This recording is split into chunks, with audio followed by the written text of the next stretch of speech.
Positron emitter वाला कोई भी डाले, वैसे पॉजिट्रॉन इमिशन वाला कोई भी न्यूक्लियर आइसोटोप डाल दे, लेकिन हाँ हाफ लाइफ थोड़ी छोटी। तो लो जी, एक काम हो रहा है, न्यूक्लियर सैंपल बॉडी में इंजेक्ट किया, हो गया, उसमें से क्या निकला? पॉजिट्रॉन्स निकले। अगला टॉपिक, अगली फिजिक्स क्या इन्वॉल्व है? पॉजिट्रॉन जैसे ही निकलता है उसके अगले ही सामने कौन खड़े होते हैं उसका स्वागत करने के लिए? इलेक्ट्रॉन्स उसका स्वागत कैसे करते हैं? धमाका क्या करके भाई? इलेक्ट्रॉन्स के साथ जब उनका इंटरेक्शन होता है तो व्हाट हैपेंस देयर? एक फिनोमेना है that is known as annihilation. Annihilation का फिनोमेना होता है और उसमें वो दोनों खुद तो तबाह बर्बाद हो जाते हैं, लेकिन क्या करते हैं? गामा रे फोटॉन्स निकालते हैं।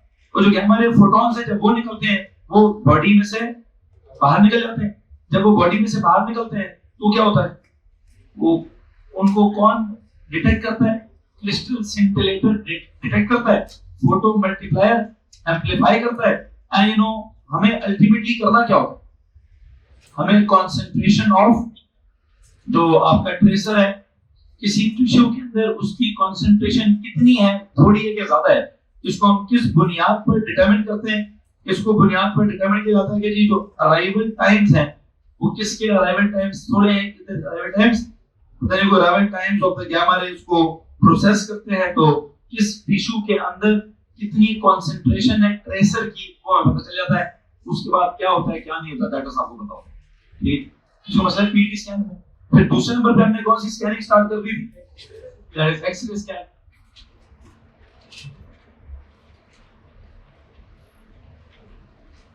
यहां तो पॉजिट्रॉन क्या होता है हमें पता था, कैसे इमिट होता है हमें पता था, कैसे एनाइलेट होता है हमें पता था, तो उसकी तो सारी कहानी थी। लेकिन एक्सरे क्या होता है सिर्फ ये पता है। क्या होता है? इलेक्ट्रोमैग्नेटिक स्पेक्ट्रम की शॉर्टेस्ट सेकंड शॉर्टेस्ट वेवलेंथ वाला रीजन है। ये तो मतलब क्या होता है? कहता है कैसे होता है? ये नहीं था पता हमें, कैसे पता किया था जी हमने एक्सरेज कैसे प्रोड्यूस होते हैं? हमने एक्सरे ट्यूब इस्तेमाल की। क्या इस्तेमाल की? हैदर आप बताइए एक्सरे ट्यूब में क्या क्या फिजिक्स इन्वॉल्व?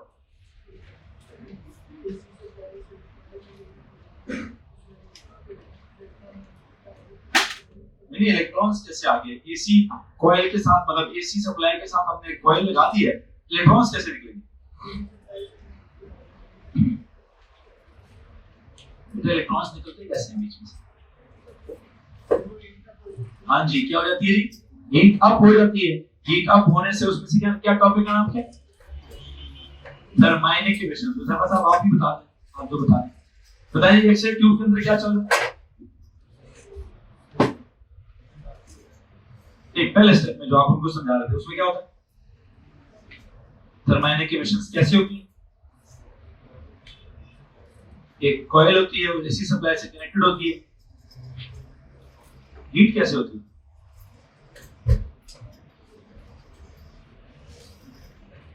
हीट सप्लाई तो कोई भी नहीं, हमें तो एसी सप्लाई दी जी मुतार साहब। करंट फ्लक्चुएट ना भी करे तो करंट का एक इफेक्ट होता है। किसी भी तार में से करंट जाएगा तो तार क्या कर जाएगी? तार गर्म हो जाएगी। जब तार गर्म हो गई है तो फिर डीसी सप्लाई क्यों नहीं लगेगी? मैंने आप एसी सप्लाई क्यों लगेगी? उसको हम सीधा उल्टा करना चाह रहे थे ताकि उसको समझ ही नहीं लगे कि कहां एमिट करना है और कहां ट्रेवल करना है। तो इतना हीट, एक तो हीट अप हो गया और वो राइट लेफ्ट लेफ्ट राइट की तरफ करते करते बीच में से निकल गया, तो इसको हम कहते हैं थर्माइनिक इक्वेशंस। निकल गए। अब हमने ये जो प्लेट है, एक प्लेट, इसको फिलामेंट कहते हैं। इस फिलामेंट को डीसी सप्लाई के किस टर्मिनल से कनेक्ट किया हुआ? नेगेटिव से। और जो आगे मेटल टारगेट है उसको किससे कनेक्ट किया हुआ? क्यों? ऐसा भाई से सवाल होगा। इलेक्ट्रॉन्स को ट्रैक करते हैं, अट्रैक्ट करते हैं, तो अट्रैक्ट करने के बाद पूरी फिजिक्स होती है, उसकी एक इनिशियल स्पीड होती है। वो माइनस वाला पोटेंशियल, प्लस वाला पोटेंशियल, ये पोटेंशियल डिफरेंस है, इसको क्या कहते हैं? कौन सा पोटेंशियल? एक नाम है इस पोटेंशियल डिफरेंस। ये जो हाई वोल्टेज डीसी सप्लाई है इसका नाम क्या है? They call it accelerating potential difference. क्या कहते हैं इसको? कौन सा वाला पोटेंशियल डिफरेंस जी? एक्सेलरेटिंग, इसका मकसद है इलेक्ट्रॉन्स को क्या करना, एक्सेलरेट करना, इलेक्ट्रॉन्स को एक्सेलरेट करके उसको एक पर्टिकुलर स्पीड देना, और स्पीड के साथ वो मेटल टारगेट को क्या करेगा, हिट करेगा। जब वो हिट करेगा तो वहां क्या होता है,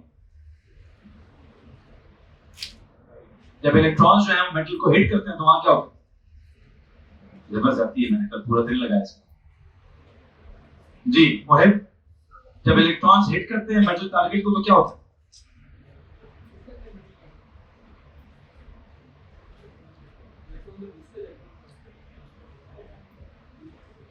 क्या हो जाता है, कौन से इलेक्ट्रॉन किस, जो भी आपको बता, मुझे बताओ कौन किसको हिट करता है, क्या होता है, मतलब थर्मोडायनामिक इक्वेशन में बता दी सारे इलेक्ट्रॉन्स निकलते मैंने बता दिया कि आगे पोटेंशियल डिफरेंस है, वो खींचता है तो खींच के इलेक्ट्रॉन्स आगे जाते हैं तो इलेक्ट्रॉन्स क्या करते हैं, कभी कभी किसके साथ, वो दूसरे इलेक्ट्रॉन्स कहाँ होते हैं, मतलब किस एटम के इलेक्ट्रॉन्स होते हैं, किस सरफेस के इलेक्ट्रॉन्स होते हैं, किस एयर के इलेक्ट्रॉन्स होते हैं, किस मेटल के इलेक्ट्रॉन्स होते हैं, वो तो निकल गए, फिलामेंट कॉइल में से तो इलेक्ट्रॉन्स निकल गए, वो आपस में एक दूसरे को टक्कर मारते रहते हैं, बाहर मिट हो जाते हैं, फिर क्या होता है, आप लोग ना यहाँ बैठ के रंग रोलियां खेलाते हैं, रोलियां खेलेंगे ना तो पता नहीं क्या होगा क्या नहीं होगा यार अल्लाह। तो भाई मैं कल 4 कहता एक ही काम पे लाए हैं, ओ भाई दिल कर रहा है कोई क्या करें भाई जी, समझाना चाहेगा कोई और पांडा ढूंढता हूँ। भाई साहब आपका नाम आज के बाद है मोहित पांडा है जी, सबसे बड़ा निकम्मा पांडा है जी, उल्लू वाला पांडा। कहता ओके सर, ये कबूल, ये प्रूव के पास शर्म से थोड़ा सा ये कबूल है तुझे, ये तो कुछ आ रहा था वैसे, है तो समझ आ रहा। जी महेश साहब थोड़ी शर्म करें भाई से, वो मेरे पूरे साल के सबसे बड़े पांडे, ठीक है, वो मुझे जिता रहे हैं और आपको पता ही चल रहा क्या हो रहा है। इलेक्ट्रॉन्स हिट करते हैं मेटल टारगेट को, टारगेट पड़ा के थक गए। टारगेट का मतलब क्या होता है, जिसको मारना होता है, क्या मतलब होता है टारगेट का, जिसको हिट करना होता है। तो इलेक्ट्रॉन किसको हिट कर रहे हैं, मेटल टारगेट को हिट कर रहे हैं। तो मेटल टारगेट को जब हिट करें तो टारगेट के उधर कोई सरफेस पे जो एटम्स होंगे, उनके जो वैलेंस शेल में इलेक्ट्रॉन्स होंगे, उनको हिट कर सकता हूं। लेकिन उनको हिट ना भी करूं तो इलेक्ट्रॉन जब वैलेंस वाला आ रहा है खुद ही, मतलब जो बाहर से आ रहा है, वो मेटल टारगेट को हिट करते हुए खुद ही क्या करते हैं, डीसेलरेट। इसके लिए क्या होता है, रैपिड डीसेलरेशन। क्या, जब उसकी होती है रैपिड डीसेलरेशन तो क्या होता है, वो रुक जाता है, उसको रोका जाता है, मतलब उसकी काइनेटिक एनर्जी डिक्रीज होती है। तो उसकी काइनेटिक एनर्जी किस में कन्वर्ट होती है, फोटोन में कन्वर्ट होती है। एक इक्वेशन थी, energy of the electron converts into the energy of the photon. Electron के पास एनर्जी कितनी होती है असवद, इलेक्ट्रॉन के पास कितनी एनर्जी है जिसको मैं फोटोन में कन्वर्ट करूं, 1.6 into 10 power minus 19, ये 2 से 4। Parallel X-ray beams are directed along the line MM. You see the line MM? ये लाइन MM है, ये गोश्त की लाइन है कि हड्डी की लाइन है, ये गोश्त की लाइन है। इसमें गोश्त की थिकनेस क्या है 8.0 cm है, ठीक है जी। And along the line BB एक रे जाती है थ्रू द फ्लैश MM वाली, जो लाइन है B से B वाली, वो किधर जा रही है, नहीं सिर्फ बोन से थोड़ी जा रही है, वो फ्लैश में से जाती है, फिर बोन में से जाती है, फिर फ्लैश में से जाती है, ठीक है।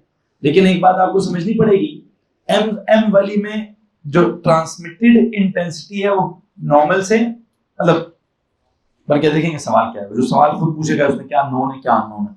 हल्की फुल्की फीलिंग मुझे आ रही है कि जब फ्लैश में से जाओ तो इतनी ज्यादा एब्जॉर्प्शन नहीं होती, लेकिन फ्लैश के बाद बोन और बोन के बाद फ्लैश में से जाओ तो क्या होता है, अच्छी खासी क्या बोलते हैं एब्जॉर्प्शन होती है। मुझे लगता है जो B से B वाला है ना, B to B वाले में मुझे 2 काम करने पड़ेंगे, एक एब्जॉर्प्शन कर रहा है बोन, एक एब्जॉर्प्शन कर रहा है फ्लैश। ये बोन कितनी एब्जॉर्बेंस कर रहा है, बोन की कितनी थिकनेस है 4.0 cm, और फ्लैश की कितनी है, वो भी 4.0। तो टोटल 8 में से 4 का डायमीटर हड्डी का है और बाकी के 4 किसका होगा, फ्लैश का खैर बाद में देखते हैं करना क्या। आगे पढ़े।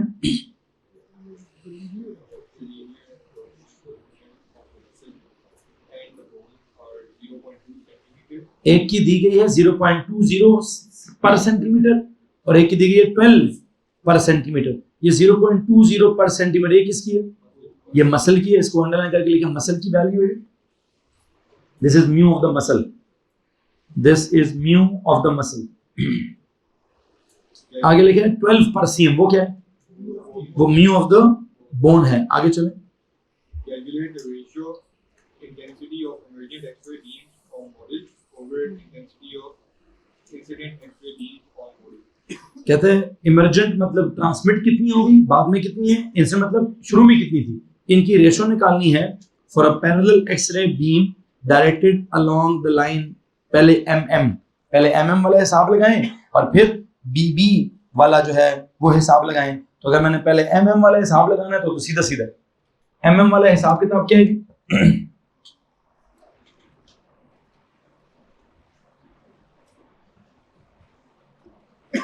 ये एमएम वाला हिसाब है।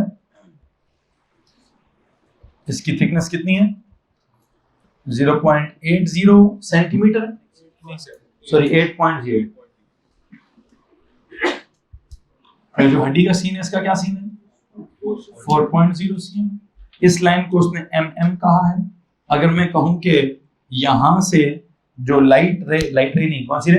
एक्सरे जो यहां से एंटर हो रही है उसकी इंटेंसिटी को क्या बोलूं?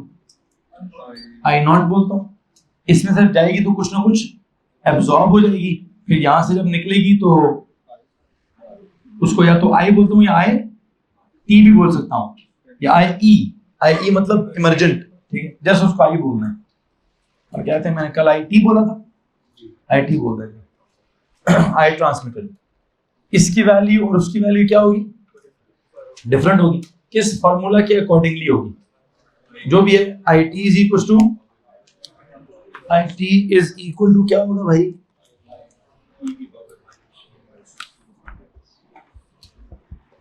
आई नॉट ई की पावर, तो उसने आपसे क्या पूछा? आई टी और आई नॉट की क्या पूछी है? रेशो पूछी। आई टी ओवर आई नॉट की रेशो किसके बराबर होगी? ई की power minus mu into x है। ई तो ई है, माइनस म्यू कितना है? फ्लैश की बात चल रही है, फ्लैश का म्यू कितना है जी? 0.20 पर सेंटीमीटर इंटू एक्स कितना है? 8.0 सेंटीमीटर। तो ये जो म्यू का पर सेंटीमीटर है और एक्स का जो सेंटीमीटर है वो दोनों में आपस में क्या कर दूंगा? दोनों में आपस में काट दूंगा। एंड यू नो व्हाट, क्या करें? बाकी हिसाब किताब कैलकुलेटर में पुट कर लें। e की power minus 0.20 multiply by 8.0, e की पावर माइनस 0.20 मल्टीप्लाई बाय 8.0 का मुझे जवाब बता दीजिए। 0.2 फाइनल आंसर दे रहे हैं मतलब e की पावर लगा के कहते हैं e की पावर लगा के the ratio is IT over I not is equal to 0.202। इसका मतलब है ऑलमोस्ट, इसको अगर मैं परसेंटेज में कन्वर्ट करूं इस रेशियो को तो मल्टीप्लाई बाय 100% हो जाएगा। 20.2% कितनी रेशियो बाहर निकल रही है? इट इज 20.2% रेशियो निकल रही है। कितनी निकल रही है? 20.2% रेशियो निकल रही है। किसी को मसला है तो हाथ खड़ा कर देना, आप गुजारा चल जाएगा। आगे चलेंगे। पार्ट बी में क्या है? अब कहता है जी पहले तो आपने एम से एम का निकाला है, अब क्या करें? अब बी से बी का निकालें। अब अगर आपने बी से बी का निकालना है तो मेरे पास क्या तरीका होगा? देखते हैं जी बी से बी वाला कौन सा सीन है।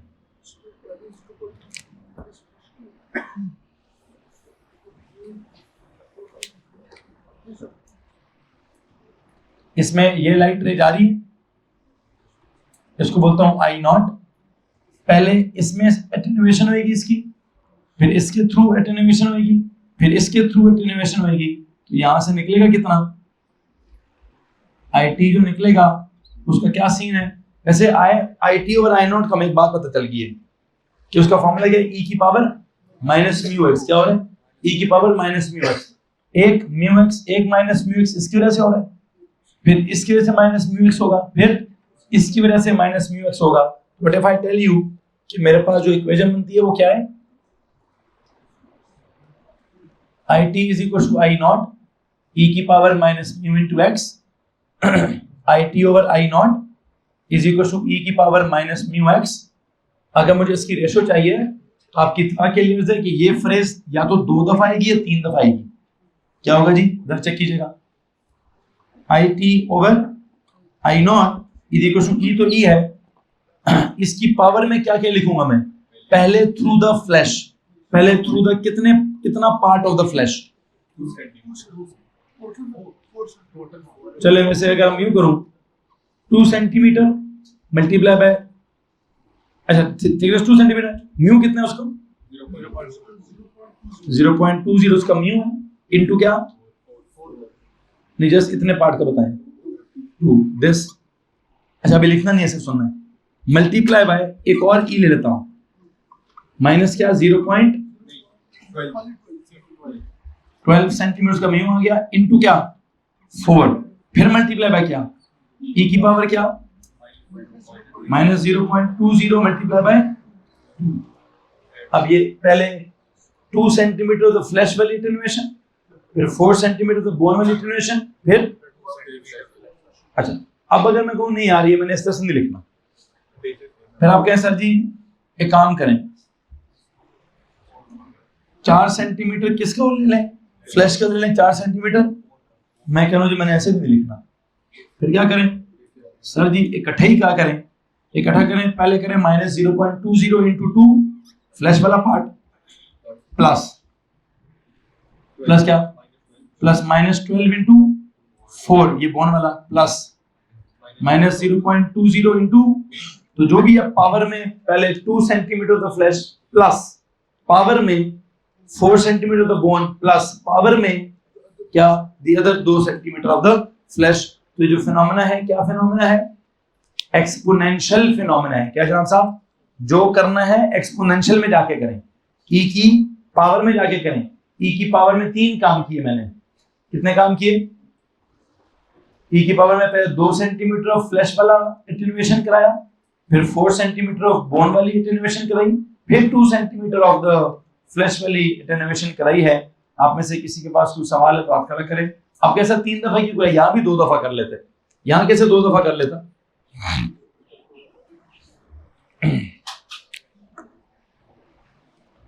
अब मैथ्स आपके अपने कंट्रोल में, जिस तरह का मर्जी मैथ्स कैरी करें। अगर ई इंटू मतलब ई अलग अलग करेंगे तो मल्टीप्लाई होगा, लेकिन अगर ऊपर करेंगे तो ऊपर पहले वाले ई की वैल्यू अगले ई की वैल्यू आपस में प्लस हो रही होगी। ठीक है, कैलकुलेटर से जवाब निकालो भाई। 6.404 into 10 power minus 22, 6.404 into 10 power minus 22। जी जनाब साहब, यहां तक किसी को परेशानी है तो हाथ खड़ा कर दीजिए। हाँ जी, आगे चले। नाउ यू नो व्हाट, जब आपका बी mm से जा रहा था, आपकी इंटेंसिटी निकली थी कितनी, ट्रांसमिशन थी 0.202। अब जो आपकी ट्रांसमिशन है वो कितनी हो गई है, 10 power minus 22। What does it mean, ना होने के बराबर है। 10 पावर माइनस 22 तो 0.0000000 इतना कम हो गया। इसका मतलब ये है कि फ्लैश में से मतलब 80% एब्जॉर्ब हो, तो 20% निकल गया था। यहाँ बोन में से क्या हुआ, मुझे तो लगता है 100% ही एब्जॉर्ब हो गया, कुछ निकले नहीं है वहां से उस तरफ को।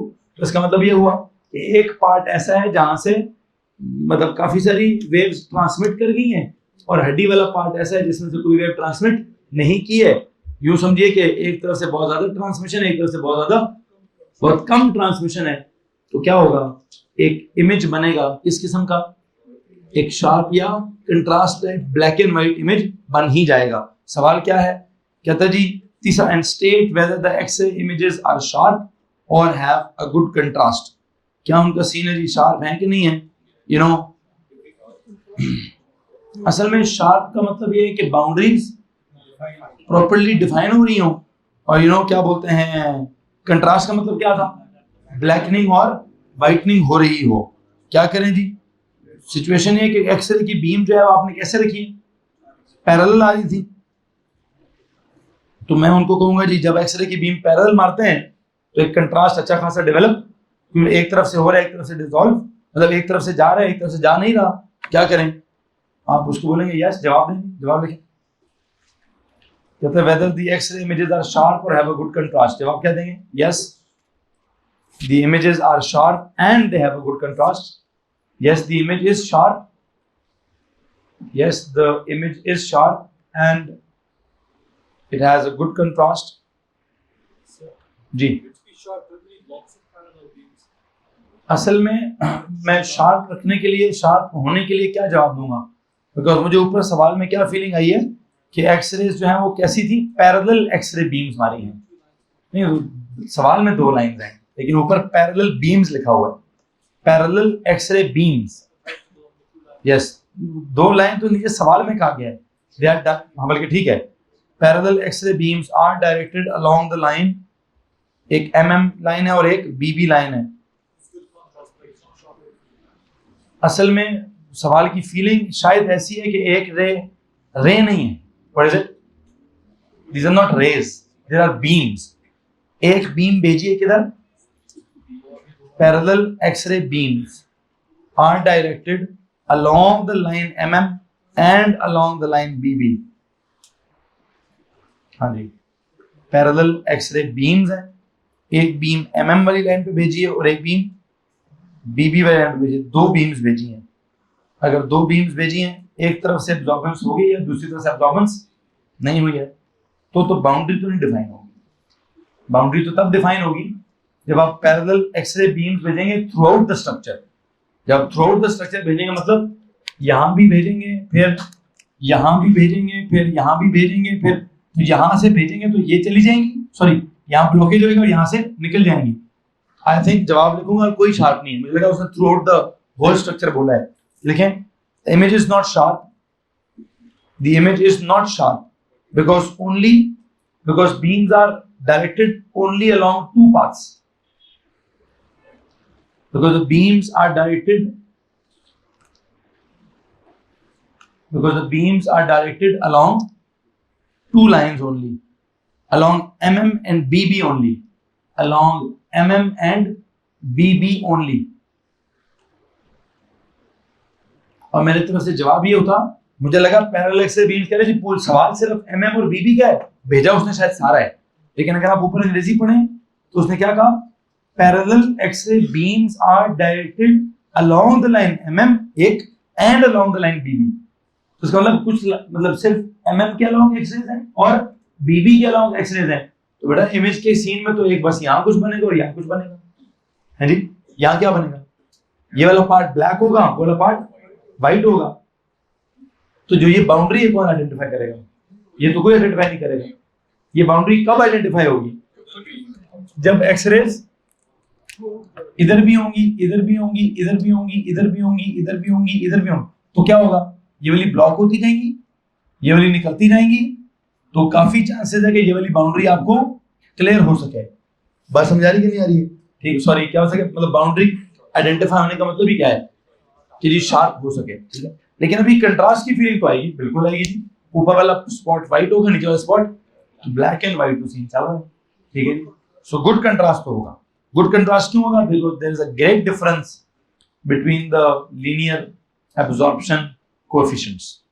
एक तरफ से एब्जॉर्प्शन बहुत ज्यादा हो गई है, एक तरफ से एब्जॉर्बेंस बहुत कम हो गई है, एक तरफ से बिल्कुल व्हाइट स्पॉट है, एक तरफ से बिल्कुल ब्लैक स्पॉट होगा। तो you know black spot white spot का कलर का डिफरेंस होना इज नोन एज कंट्रास्ट। तो कंट्रास्ट तो है, कंट्रास्ट तो होगा, लेकिन पॉइंट्स ही 2 होंगे, एक ऊपर पॉइंट होगा और एक, बाकी तो पूरी की पूरी स्क्रीन जैसी है वैसी रहेगी। ऊपर के एक पॉइंट जो है वो आपको मालूम है कि जहां से रेस मैक्सिमम गुजर जाती है, हम कहते हैं वो एक्सरे बाद में डेवलप करने के बाद कैसा होता है? ब्लैकिश होता है। और जहां लाइट रे नहीं जाती वो एक्सरे डेवलप करने के बाद क्या होता है? वो क्या होता है? वो व्हाइट होता है। तो ये वाला पॉइंट एक व्हाइट होगा, यहाँ पर एक पॉइंट जो है वो क्या आएगा? यहाँ पर पॉइंट जो है वो ब्लैक आएगा। तो व्हाइट और ब्लैक का आ जाना, डिफरेंट शेड आ जाना कंट्रास्ट तो है, लेकिन मुझे लगता है कि बाउंड्रीज प्रॉपर्ली आइडेंटिफाई वो तो तब हो कि जब पूरे throughout the whole section क्या किया जाए, throughout the whole section जो है वो क्या कहते हैं, रेस भेजी जाए। तो हमें जवाब क्या दिए? नहीं, पहले शार्पनेस के बारे में क्या जवाब दिया? The image is not sharp because the beams are directed only along the lines mm and bb, not directed throughout the section. The beams are not, the X-ray beams are not directed throughout the section. If they were directed throughout the section, then it would be क्या? Then it would be sharp as well. Contrast इस वजह से है कि एक तरफ absorption कुछ है, दूसरी तरफ एब्जॉर्बेंस कुछ है, एक तरफ ज्यादा एब्जॉर्बेंस है, एक तरफ कम एब्जॉर्बेंस है, एक तरफ ब्लैक पार्ट है, एक तरफ व्हाइट पार्ट है, तो कंट्रास्ट इसी को कहते हैं, एक तरफ ब्लैक आ जाए, एक तरफ। और अगर मैं कहूं सारों के एब्जॉर्बेंस एक जितना है, फिर कोई कंट्रास्ट नहीं आएगा। अगर पूरे सेक्शन का एक जैसा या ऑलमोस्ट एक जैसा क्या कहते हैं एब्जॉर्बेंस हुआ, तो क्या होगा? तो कोई कंट्रास्ट डेवलप नहीं होगा, एक ही शेड का पूरा इमेज बना होगा। ठीक है, कंट्रास्ट कब डेवलप हो रहा है? ऊपर बहुत डिफरेंट ट्रांसमिटेंस हो रही है, ट्रांसमिशन हो रही है, और नीचे बहुत डिफरेंट ट्रांसमिशन हो रही है। फ्लैश के थ्रू 20% ट्रांसमिशन तो फिर भी है, 80% एब्जॉर्बेंस है, लेकिन बोन के थ्रू 99.999999% जो है वो एब्जॉर्बेंस है, और 0.000001% जो है वो क्या है? वो ट्रांसमिशन है। तो ट्रांसमिशन में और एब्जॉर्बेंस में बहुत ज्यादा दोनों के फर्क है, तो कंट्रास्ट आ जाएगा। तो सवाल है जी आप में से किसी के पास? एनीवन? आगे चलते हैं।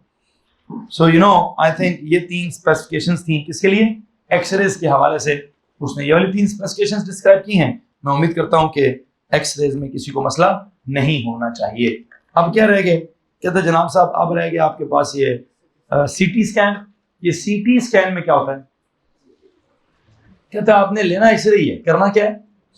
करना आपने एक्सरे ही है। मैं एक दफा स्पेसिफिकेशन पढ़ लूं फिर आगे चलेंगे। Understand that computed tomography scanning, कौन सी स्कैनिंग है? सीटी स्कैनिंग का नाम क्या है? 3rd नंबर पे क्या चल रहा है? CT scan. C for computed, T for tomography, computed tomography scanning. ये जो कंप्यूटेड टोमोग्राफी स्कैनिंग है, यू नो एक चीज तो नाम से जाहिर है, कंप्यूटर। क्या लगा होगा? कंप्यूटर लगा होगा। कंप्यूटर क्या करेगा? कंप्यूटर सारा कोई डेटा होगा, डेटा को प्रोसेस करेगा, डेटा को यू नो आपस में इकट्ठा करेगा, और शायद डेटा इतना ज्यादा होगा कि उसको आपने खैर कैसे डेटा ज्यादा होगा, क्या करना होगा, क्या नहीं करना होगा, यू नो। कहता जी अंडरस्टैंड दैट सीटी स्कैनिंग प्रोड्यूसेस अ 3-डायमेंशनल इमेज। सबसे पहला काम क्या अंडरस्टैंड करना है? ये जो सादा एक्सरे वो कैसा है? वो 2 डायमेंशनल है, लेकिन जब आप सीटी स्कैन करेंगे तो क्या होगा? 3 डायमेंशनल आएगा। किस चीज का इमेज होगा? 3 dimensional image of an internal structure. कैसे? By first combining multiple x-ray images taken in the same section from different angles to obtain a 2-dimensional image of a section, then repeating this process along an axis and combining 2D images of multiple sections. क्या कुछ बोला मैंने? हाँ, क्या करना है जी? वैसा दोबारा समझाएंगे। मतलब वो जिस तरह वो हाथ है, उस हाथ का एक्सरे कैसे लेना है? नॉर्मल एक्सरे कैसे लेते हैं? कहता जी हाथ यूं रख दो। अच्छा यूं रख दिए जी, उसके पीछे क्या रख देता है? वो कोई फोटोग्राफ फिल्म रख देता है, ट्यूब को लेकर आता है इसके सामने, खिड़चिक, यही चलो जाओ जी। वो खिड़चिक होता है, वो एक दफा आपका एक्सरे उसके बीच में से जाता है, पीछे जो है वो एक इमेज आ जाती है। ठीक है, लेकिन अब सीटी स्कैन में क्या होगा? एनीवन किसी ने सीटी स्कैन कराया हो? जी बैराम साहब, कैसे होता है? हाँ जी, ठीक है। तो रिम क्या करती रहती है? आप घूमते हैं या रिंग घूमती है? रिंग घूमती है। तो घूमते घूमते क्या होता है? वो तस्वीरें बनाता है। तस्वीरें क्या टीवी स्क्रीन उसका शॉट लेके देता है या कंप्यूटर पे दिखाता है? कंप्यूटर पे उसकी स्क्रीन दिख रही होती है। क्या दिख रहा होता है? कंप्यूटर पे उसकी स्क्रीन दिख रही होती है। कैसे दिख रही होती है? क्या हो रहा होता है? कहता है जनाब साहब क्या करेंगे, एक किसी पार्ट का, बताइए क्या कह रहे हैं आप? पहले मुख्तलिफ एंगल से उस पार्ट की तस्वीरें लेनी है।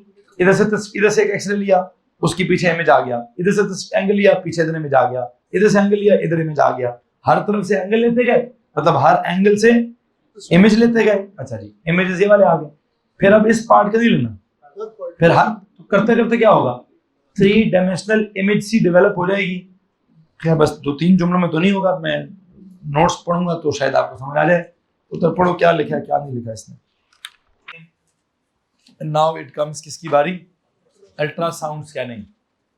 देखें पीईटी स्कैनिंग में हमें पी फॉर पॉजिट्रॉन के बारे में समझना था कि वो क्या चीज़ है, और जब वो इमिट होता है तो क्या क्या प्रोसेस होता है। एक्सरे में हमें समझना था एक्सरे क्या चीज़ है, और इवन हमें फिर ये भी समझना था कि एक्सरे प्रोड्यूस कैसे होती है। फिर अभी सीटी स्कैन में एक्सरे ही चल रहा था, कोई अलग से अनोखा कॉन्सेप्ट नहीं था, सिर्फ अनोखे 4 स्टेप्स थे, वो मैंने आपको रटवा दिए। क्या था उसका पहला स्टेप कि सर जी पता नहीं क्या करें, पेशेंट को स्टेशनरी पेशेंट रखें, एक्सरे ट्यूब उसके इर्द गिर्द घुमा दें। फिर क्या करें, एक ही स्लाइस के डिफरेंट एंगल से इमेजेस लें, फिर डिफरेंट स्लाइड्स के साथ सेम प्रोसीजर रिपीट करें, फिर सारे इमेजेस को कंबाइन करके एक 3 डायमेंशनल इमेज बनाएं, जिसको रोटेट करके कहीं से भी व्यू करें। इसको मसला इस बात से अब काम चल रहा है टेक्निकली थर्ड टेक्निक का, मतलब ये सीटी स्कैनिंग में कोई अनोखी चीज नहीं, इस्तेमाल इसमें भी आपने एक्सरे ही किया है। सादे एक्सरे में और सीटी स्कैन वाले एक्सरे में फर्क क्या है, एक 2D है एक 3D है। एक में सिर्फ एक इमेज ली है, उसमें पता नहीं कितनी इमेजेस ली हैं।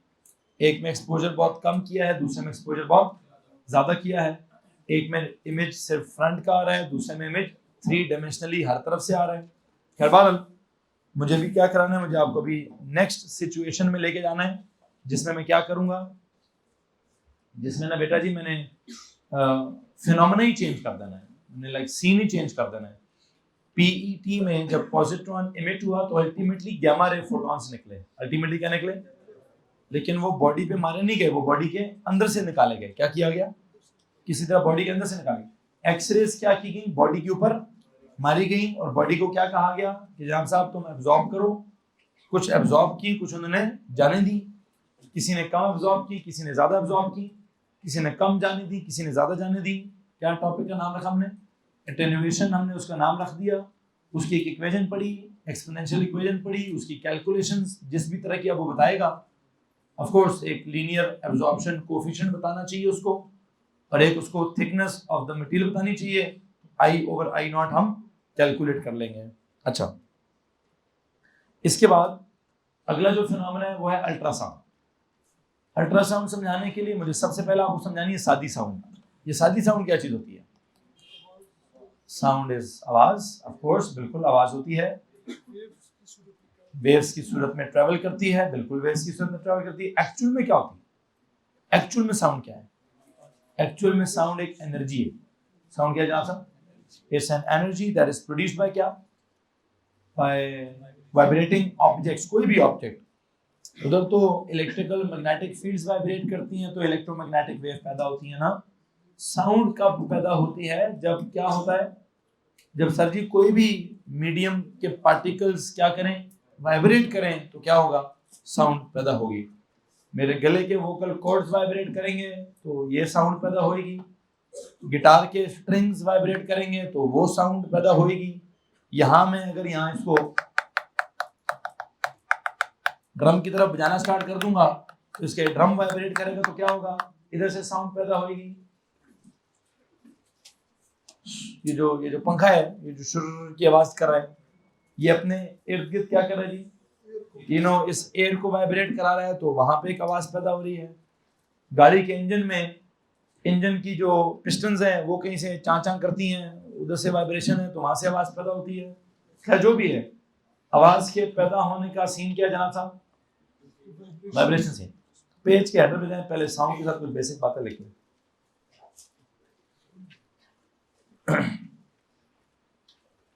पेज के हेडर में जाएं, सबसे पहले देखें साउंड होता क्या है। Number 1, it's a form of energy. Sound is a form of, ultrasound बाद में समझाता हूं, पहले समझाना है क्या साउंड क्या है। साउंड जनाब साहब, it is a form of energy है, produced by, it is produced by क्या, वाइब्रेटिंग ऑब्जेक्ट्स,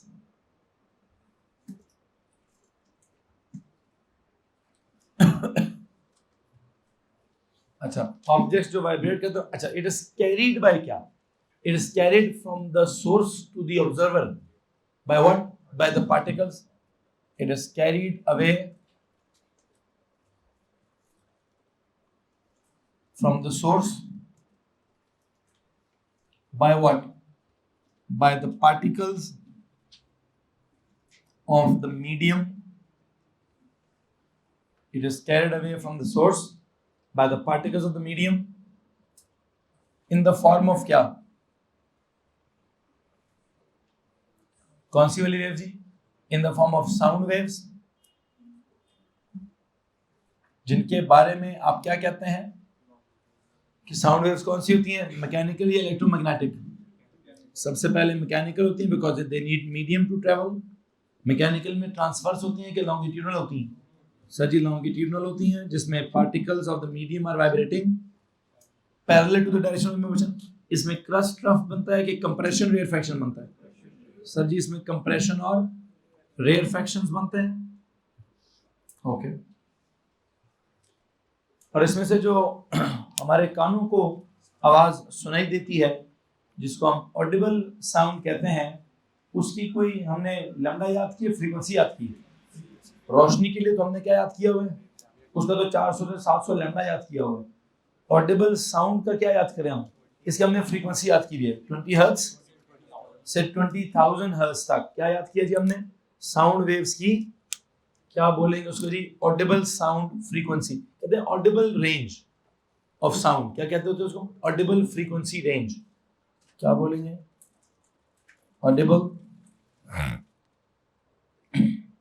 सिंपल लिखें ऑडिबल साउंड, ऑडिबल साउंड का मतलब क्या होगा, जो हमें सुनाई दे सकती है, इट रेंजेस फ्रॉम क्या से कहाँ 20 हर्ट्ज टू 20 किलो हर्ट्ज। अब एक सवाल है आपसे, 20 हर्ट्ज से जिनकी फ्रीक्वेंसी कम है उसको क्या बोलूं, और जिनकी 20,000 से ज्यादा उनको क्या बोलूं, ऑडिबल होगी 20 से 20,000, 20 हर्ट्ज से जिसकी फ्रीक्वेंसी कम होगी infrasound, its frequency is less than 20 hertz, और फिर ये अल्ट्रा वाला किसको बोलूं, what is ultrasound, you know what is ultrasound, जिसकी फ्रीक्वेंसी इज क्या, ग्रेटर देन 20 किलो हर्ट्ज, तो 20 हर्ट्ज से 20 किलो हर्ट्ज तक what is it, it is audible sound जो हमारे कान नॉर्मली सुनते हैं, and then if it is 20 hertz से कम, इट इज कौन से वाली, 20 हर्ट्ज से कम वाली कौन सी जनाब साहब, इट इज इंफ्रासाउंड, 20,000 से ज्यादा वाली कौन सी है, इट इज अल्ट्रासाउंड।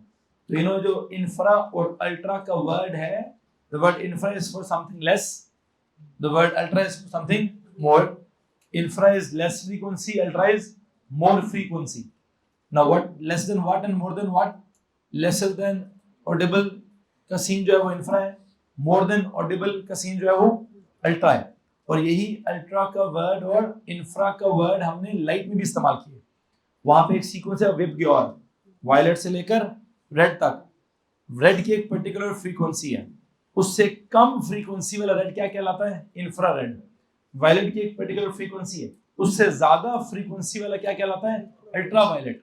याद आ रहा है कि नहीं आ रहा है? मुसीबत यह है कि हमने उसकी रेंज, हमने उसका सीक्वेंस फ्रीक्वेंसी के हिसाब से याद नहीं किया, हमने उसका सीक्वेंस के हिसाब से याद किया, वेवलेंथ के हिसाब से याद किया। अगर वही इलेक्ट्रोमैग्नेटिक वाला जो स्पेक्ट्रम है मैं फ्रीक्वेंसी के हिसाब से याद करूं, तो याद रखिएगा पहले क्या आएगा, फिर मतलब कम से कम फ्रीक्वेंसी आएगी, इंफ्रा वाली आएगी, पहले इंफ्रा वाली आएगी, उससे ज्यादा फ्रीक्वेंसी मतलब इंफ्रारेड, नॉर्मल रेड, विबग्योर उल्टा करें, विबग्योर, रॉय जी बिव, ROYGIGBIV, इस तरह से बनेगा, और फिर वायलेट से आगे अल्ट्रा वायलेट वाला आएगा। समझ आ रही कि नहीं आ रही? अल्ट्रा इंफ्रा का मतलब क्या है, ultra is more than something, infra is, और ये अल्ट्रा और इंफ्रा का वर्ड फ्रीक्वेंसी की वजह से इस्तेमाल किया जाता है। किस वजह से? Frequency is greater than something, so this is known as ultra, frequency is less than some value, this is known as infra. लो जी, ये तो समझ में आ गया कि इंफ्रा अल्ट्रासाउंड क्या चीज होती है। क्या होती है अल्ट्रासाउंड? एनर्जी होती है, कोई वाइब्रेट कर रहा हो तो वो पैदा करता है, एक जगह से दूसरी जगह मैकेनिकल वेव्स या मैकेनिकल के अंदर लॉन्गिट्यूडनल की तरह, या मीडियम के अंदर कंप्रेशंस और रेफ। ये सिर्फ साउंड के नोट्स नहीं है, ये सारे नोट्स अल्ट्रासाउंड के नोट्स हैं, ठीक है। सिर्फ एक चीज मैंने एंड पे क्या कर दिया, एंड में कर दिया normal sound, Audible sound, infrasound और अल्ट्रासाउंड। अब 20 किलो हर्ट्ज का, हाँ उमर महमूद, एक सेकंड मेरा नाम सुनने में सीखा जी, फारूक क्या नहीं, ओ भाई क्या कहते हैं इमरान साहब, इमरान निकल गया भाई को कावे सावे का बोल दो यार, भाई को कावा पिला दो, गला बैठे, ठीक। क्या बात हो रही है, कुछ तो बात हो रही है। अच्छा चलो जी, अल्ट्रासाउंड को मैंने आपको मतलब सुना। अब मुसीबत है मेरी, स्पेसिफिकेशंस क्या कहती हैं, स्पेसिफिकेशन कहती हैं भाईजान ये बताएं कि अल्ट्रासाउंड पैदा कैसे होती हैं।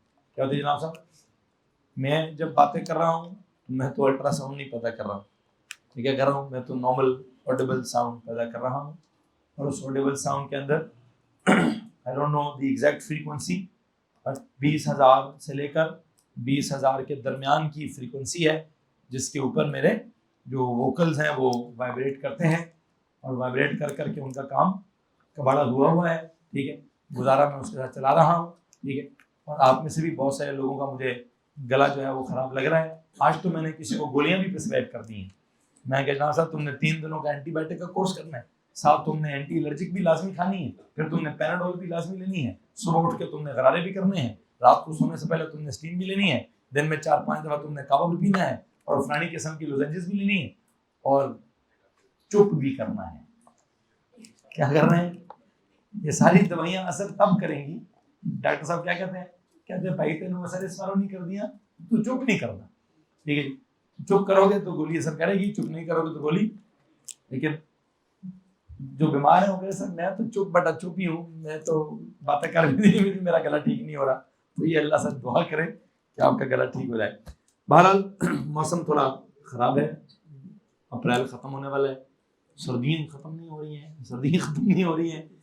किसी ज़माने में मार्च और अप्रैल के अंदर तपती हुई धूप होती थी और एसी लगाने पड़ते थे, ठीक है, और वो एसी लगा हुआ है, नेचुरल किस्म का एसी लगा हुआ है, लेकिन अजीब है ये मौसम जो है वो बंदे की तबीयत को ठीक होने नहीं देता है। इस मौसम में एलर्जी रहती है हल्की फुल्की।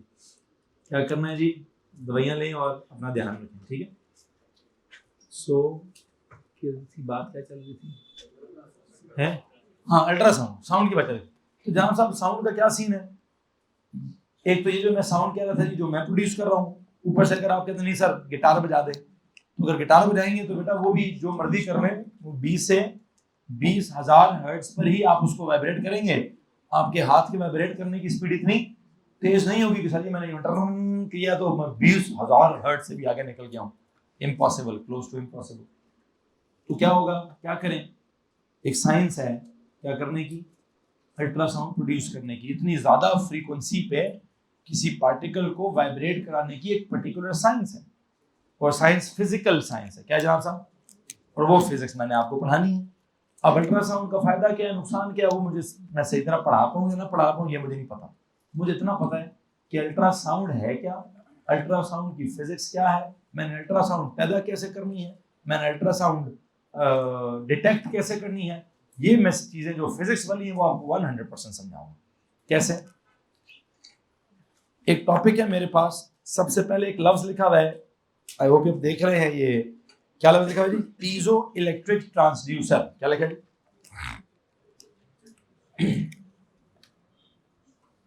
पी के बाद क्या है आई, पीजो इलेक्ट्रिक ट्रांसड्यूसर। लो जी, पीजो इलेक्ट्रिक ट्रांसड्यूसर सिलेबस का वर्ड है, piezo electric transducer. There is a word piezo, there is a word electric, there is a word transducer. P for piezo, P for pressure. क्या जनाब साहब, the word piezo, I think इसका काम कुछ लेना देना है किसके साथ, प्रेशर के साथ। इलेक्ट्रिक, इलेक्ट्रिक सर इलेक्ट्रिक का ताल्लुक है इलेक्ट्रिक करंट के साथ। इलेक्ट्रिसिटी के साथ। ट्रांसड्यूसर, आपने किसी जमाने में पढ़ा ट्रांसफॉर्मर। तो ट्रांसफॉर्मर क्या होता है? वो ट्रांसफॉर्म करता है, असल में ना वो किसी चीज के लेवल को छोटा या बड़ा करता है, जैसे ट्रांसफॉर्म मतलब छोटा बड़ा कर रहा है। ये ट्रांसफॉर्मर नहीं, कौन है ये? ट्रांसड्यूसर। इसने एक एनर्जी को चेंज करके दूसरी एनर्जी बना देनी है। तो I think transducer is something like converts, energy converter. क्या? Energy converter, LOG. Piezo electric transducer, pressure apply करूंगा, बिजली पैदा हो जाएगी। क्या हो जाएगी? बिजली अप्लाई करूंगा, प्रेशर पैदा हो जाएगा। सर ये क्या आसान कहानी है जनाब साहब? हमने क्या क्या कहानी, हमने बिजली कैसे पैदा की है भाई? इलेक्ट्रिक उसमें केमिस्ट्री में बिजली कैसे पैदा की है? सर जी एक पता नहीं रखा कोई इलेक्ट्रोड सिस्टम पॉजिटिव वाला, एक इलेक्ट्रोड सिस्टम रखा नेगेटिव वाला, दो डिफरेंट इलेक्ट्रोड सिस्टम रखे, आपस में उनको कपल किया और पता नहीं क्या हो गया, हो गई बिजली पैदा हो गई। वहां पे केमिकल एनर्जी को इलेक्ट्रिकल एनर्जी में कन्वर्ट किया था हमने वहां। बिजली इधर हमने फिजिक्स में कैसे पैदा की? सर जी यहाँ पे हमने इलेक्ट्रोमैग्नेटिज्म के थ्रू बिजली पैदा की। कैसे? सर जी को मैग्नेट होगा, मैग्नेट के इर्द गिर्द मैग्नेटिक फील्ड होगी, उस मैग्नेटिक फील्ड के अंदर पता नहीं कोई वायर होगी, या वो लूप होगी, या क्लोज्ड होगी, या रिंग होगी, या कॉइल होगी, या जो भी होगी, उसको क्या करेंगे? उसको फोर्स लगाएंगे कि वर्क करेंगे, या एनर्जी देंगे, या घुमाएंगे, या फ्लक्स को चेंज करेंगे, या rate of change of flux करेंगे, या फैराडेज लॉ करेंगे, या लेंज़ेस लॉ करेंगे, या इलेक्ट्रोमैग्नेटिक इंडक्शन करेंगे, और क्या हो जाएगा? बिजली पैदा हो जाएगी साहब। इसको मसला इस बात से पूरे का पूरा चैप्टर है हमारा। फिर एक फिनोमेना था थर्मो इलेक्ट्रिक इफेक्ट। कौन सा जी? ये मैंने पढ़ाया ही नहीं। कौन सा फिनोमेना? वो थर्मल फिजिक्स में भी कहीं बिजली पैदा करनी थी, थर्मोकपल के अंदर। किसके अंदर? ठीक है, मैंने वहां पे आपको स्पेसिफिकेशंस क्या कह रही थी? Just state what, just state the thermometric properties involved. कि जी जो ये वाला थर्मोमीटर होता है मर्क्यूरी वाला, उसमें कौन सी प्रॉपर्टी है? मैंने जस्ट स्टेट करवा दिया कि लिक्विड का वॉल्यूम कम या ज्यादा होता है टेम्परेचर से। फिर एक तरीके रेजिस्टेंस वाली, रेजिस्टेंस वायर थर्मोमीटर, उसमें क्या हुआ है? मैंने कहा जी temperature of the wire changes with change in temperature, वो resistance of the wire changes with change in temperature. फिर एक थर्मिस्टर वाला, क्या कहते हैं, थर्मोमीटर, मैंने कहा जी resistance of the thermistor changes with temperature. फिर क्या था जी? एक थर्मोकपल थर्मोमीटर, उधर एक जुमला लिख दिया होगा, एन ईएमएफ इज प्रोड्यूस्ड या अ वोल्टेज इज प्रोड्यूस्ड और बिजली इज प्रोड्यूस्ड व्हेन, क्या? बस कुछ लिखा ही नहीं मैंने। क्या लिखवाया वहां पे? कोई ईएमएफ का कम ज्यादा होना है, टेम्परेचर के कम ज्यादा होने से कोई ईएमएफ वहां पैदा हो रही है।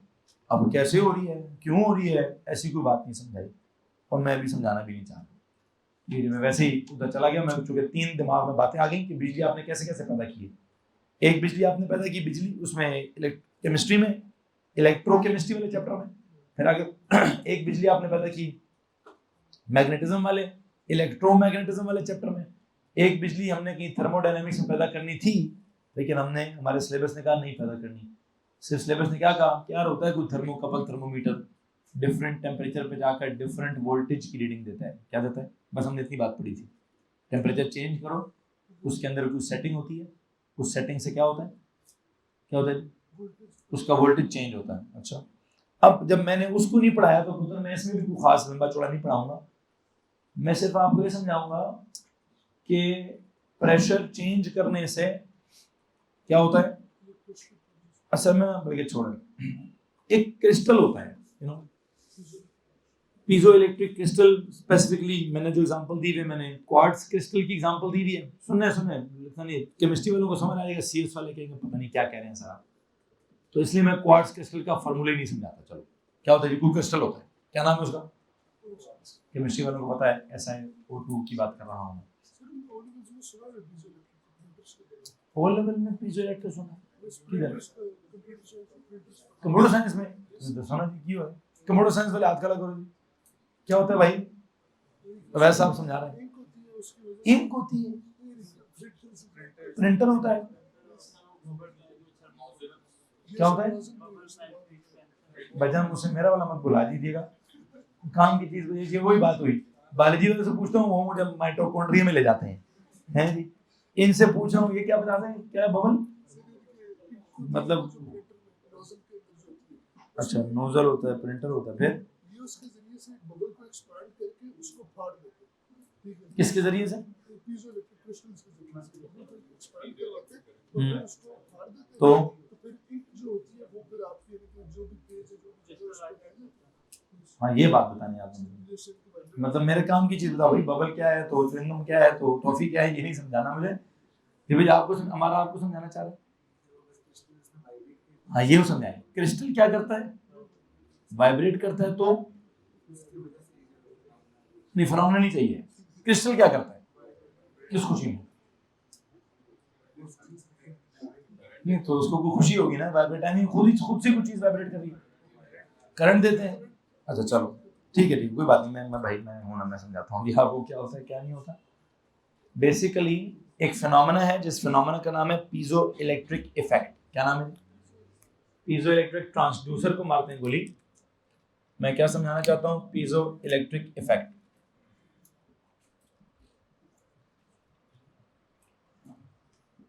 जहां आपने फोटो इलेक्ट्रिक इफेक्ट पढ़ा है, मैं उस तरीके से ये पीजो इलेक्ट्रिक इफेक्ट समझाने की कोशिश करूंगा।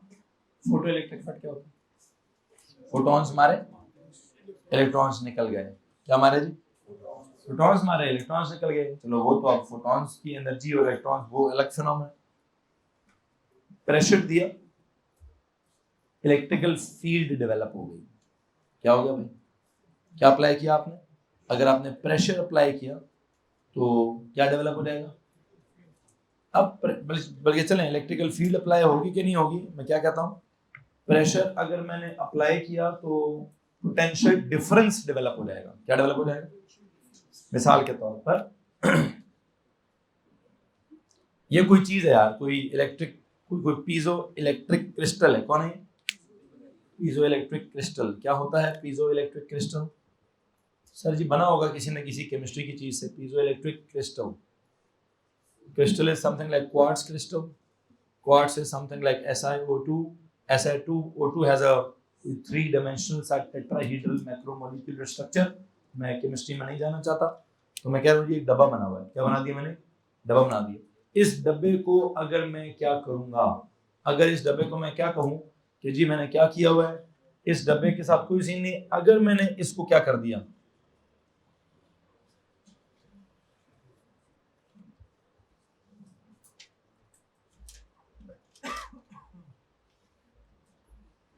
मैंने इसको इधर से यूं करके दबा दिया है। क्या कर दिया, अगर मैंने इसको यूं दबाने की कोशिश कर ली, इसके ऊपर स्ट्रेस या प्रेशर अप्लाई किया, तो आपकी इतला के लिए कि इसके साथ क्या हो जाएगा,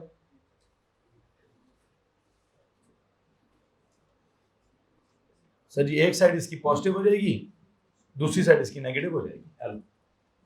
ये वो क्रिस्टल है जिसका इंटरनल स्ट्रक्चर कैसा है मैं नहीं समझा रहा, केमिस्ट्री वाले शायद इमेजिन कर लें कि सर कोई मैक्रोमोलिकुलर क्रिस्टल है, उसमें सिलिकॉन डाइऑक्साइड है, एक सिलिकॉन के साथ 4 ऑक्सीजन लगे हैं, एक ऑक्सीजन के साथ 2 सिलिकॉन्स लगे हैं, 3 डायमेंशनल टेट्राहीड्रल मैक्रोमोलिकुलर स्ट्रक्चर है, और उसको अगर मैं खींचता हूं तो SI वाले ऊपर या फिर नहीं केमिस्ट्री बात क्या करना है, अगर मैं उसको किसी तरह खींचता हूं या स्ट्रेच करता हूं या कंप्रेस करता हूं, आप बस इतनी बात समझें कि अगर मैं उस पर प्रेशर अप्लाई करूं तो उसके इर्द गिर्द क्या पैदा हो जाएगा, इलेक्ट्रिकल फील्ड डेवलप हो जाएगी, इलेक्ट्रिकल पोटेंशियल डिफरेंस डेवलप हो जाएगा।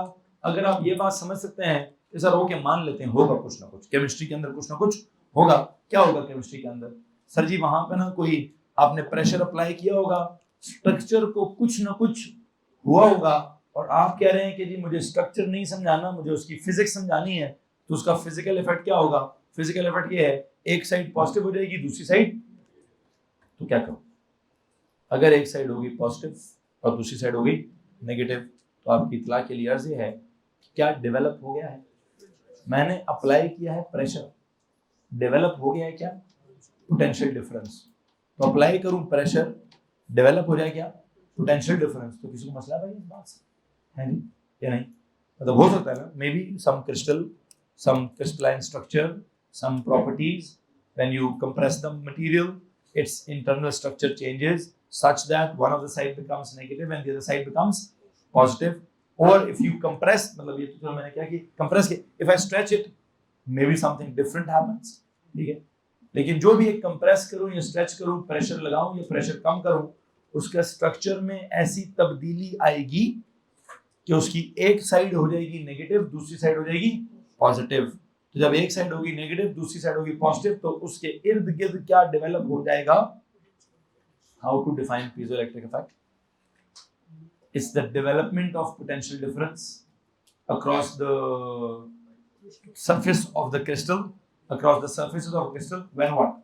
When the crystal is pressed, when the crystal is pressurized, when the crystal is compressed, when the crystal is stretched, when the crystal is distorted, crystal is deformed, D-shaped, जो भी अल्फाज आपके पास आ रहे हैं, कोई भी अंग्रेजी उसके ऊपर अप्लाई कर दें, तो क्या होगा?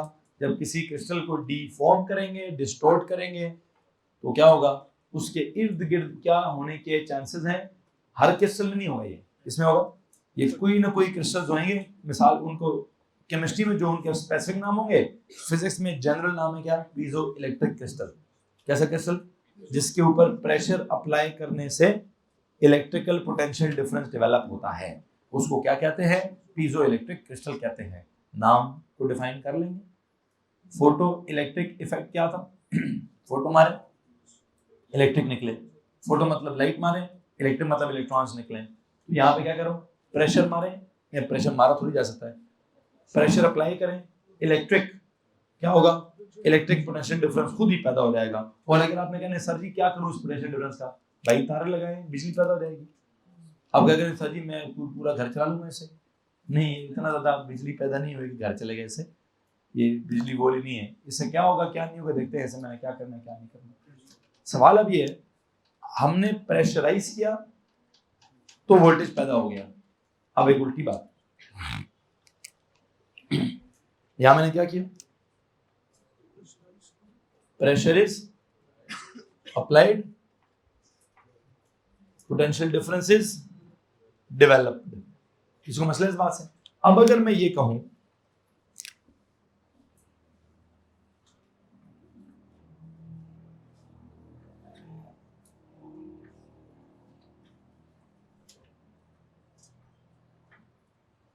मैंने वही क्रिस्टल लिया, उस क्रिस्टल को मैंने बैटरी के साथ लगा दिया। किसके साथ लगा दी? तो अब बैटरी क्या प्रोवाइड करेगी? अगर मैंने यहाँ पे पोटेंशियल डिफरेंस इसको प्रोवाइड किया, इफ पोटेंशियल डिफरेंस इसको बंद किया और पोटेंशियल डिफरेंस अगर मैंने इसको प्रोवाइड किया, तो क्या होगा? सर जी वो ना खुद ही कंप्रेस हो जाएगा। क्या हो जाएगा? मैंने यहाँ कंप्रेस किया था ना, तो उसके अंदर क्या पैदा होगा? अब अगर मैंने पोटेंशियल डिफरेंस प्रोवाइड कर दिया है तो वो कंप्रेस हो जाएगा। कैसे?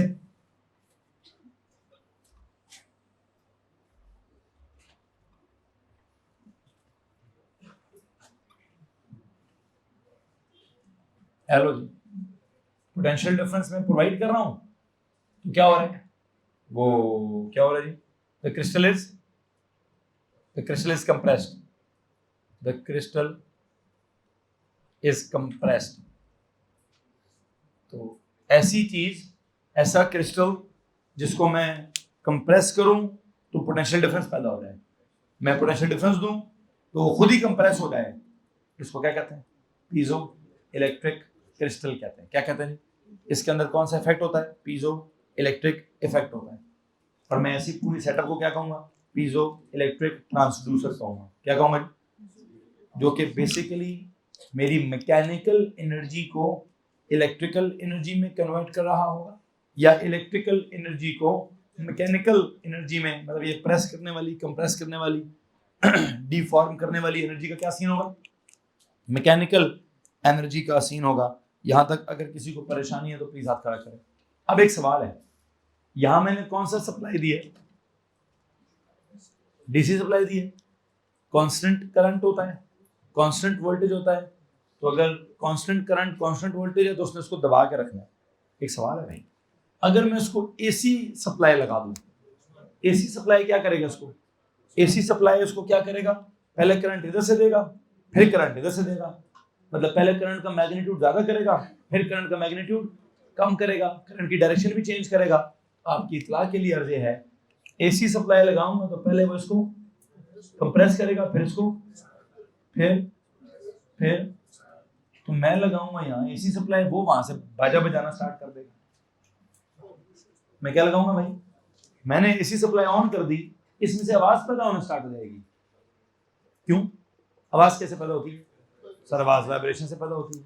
ये क्या करेगा, हालांकि मैंने प्रोवाइड क्या किया, एसी सप्लाई प्रोवाइड कर रहा हूँ, एसी सप्लाई, वो क्या कह रहे हैं, वो कह रहे हैं यू नो, क्यों, मतलब वो किस खुशी में वाइब्रेट कर रहा है भाई, उसकी वाइब्रेशन इस खुशी की है कि अच्छा एक बड़ी इंपॉर्टेंट बात है, किस वाइब्रेशन पे वाइब्रेट करेगा वो, जितनी वाइब्रेशन जितनी फ्रीक्वेंसी आपके एसी सप्लाई की होगी उतने हिसाब से क्या होगा, उतने हिसाब से वो वाइब्रेट करेगा। अगर आपने 10 हर्ट्ज की सप्लाई लगाई तो वो वाइब्रेट क्या करेगा 10 दफा, मतलब पहले करंट यूं जा रहा था तो वो कंप्रेस हो रहा था, फिर करंट यूं आ रहा था वो एक्सपैंड हो रहा था, फिर मतलब करंट अगर 1 सेकंड में 10 दफा अपनी डायरेक्शन बदली है तो ये क्रिस्टल 10 दफा क्या करेगा, 10 दफा बंद खुल बंद खुल बंद खुल बंद खुल, क्या हो गई, नो दिस इज वाइब्रेटिंग। तो लीजिए जनाब साहब, अगर ये वाइब्रेट करना स्टार्ट कर दे तो मैं इसमें से क्या पैदा करूंगा, साउंड, और अगर मैंने अपनी मर्जी की फ्रीक्वेंसी की साउंड पैदा करनी है तो मैं उसी फ्रीक्वेंसी की एसी सप्लाई लगा दूंगा, जिस फ्रीक्वेंसी की एसी सप्लाई लगाऊंगा उस फ्रीक्वेंसी से क्या करेगा, ये वाइब्रेट करेगा, उस फ्रीक्वेंसी से क्या करेगा ये, और जिस फ्रीक्वेंसी से वाइब्रेट करेगा उस फ्रीक्वेंसी की साउंड पैदा करेगा। आपको 10 हर्ट्ज की साउंड चाहिए, आप 10 हर्ट्ज की एसी सप्लाई लगा दें। आपको 10,000 हर्ट्ज की साउंड चाहिए, 10,000 क्या कहते हैं हर्ट्ज की एसी सप्लाई लगा दें, वो 10,000 दफा वाइब्रेट करेगी। किसको मसला इस बात से जी, एनीवन? अच्छा एक और मसला जी, अब अगर मैं कहूँ कि नहीं सर ये कोई मैंने बैटरी वो नहीं लगाया, क्या नहीं लगाया, प्रोवाइड नहीं करना मैंने वोल्टेज, मैंने उसको क्या करना है, मैं इसको खुद अपने हाथ से 10 दफा यूं यूं करके दबाना स्टार्ट कर देता हूँ, क्या होगा बेटा जी, 10 दफा यहाँ क्या पैदा हो जाएगा, ईएमएफ, या अच्छा वैसे कौन सा पैदा, मैं दबा के छोड़ता हूँ फिर दबा के छोड़ता हूँ फिर दबा के छोड़ता हूँ, तो बेटा फिर यहाँ एसी पैदा भी हो जाएगा।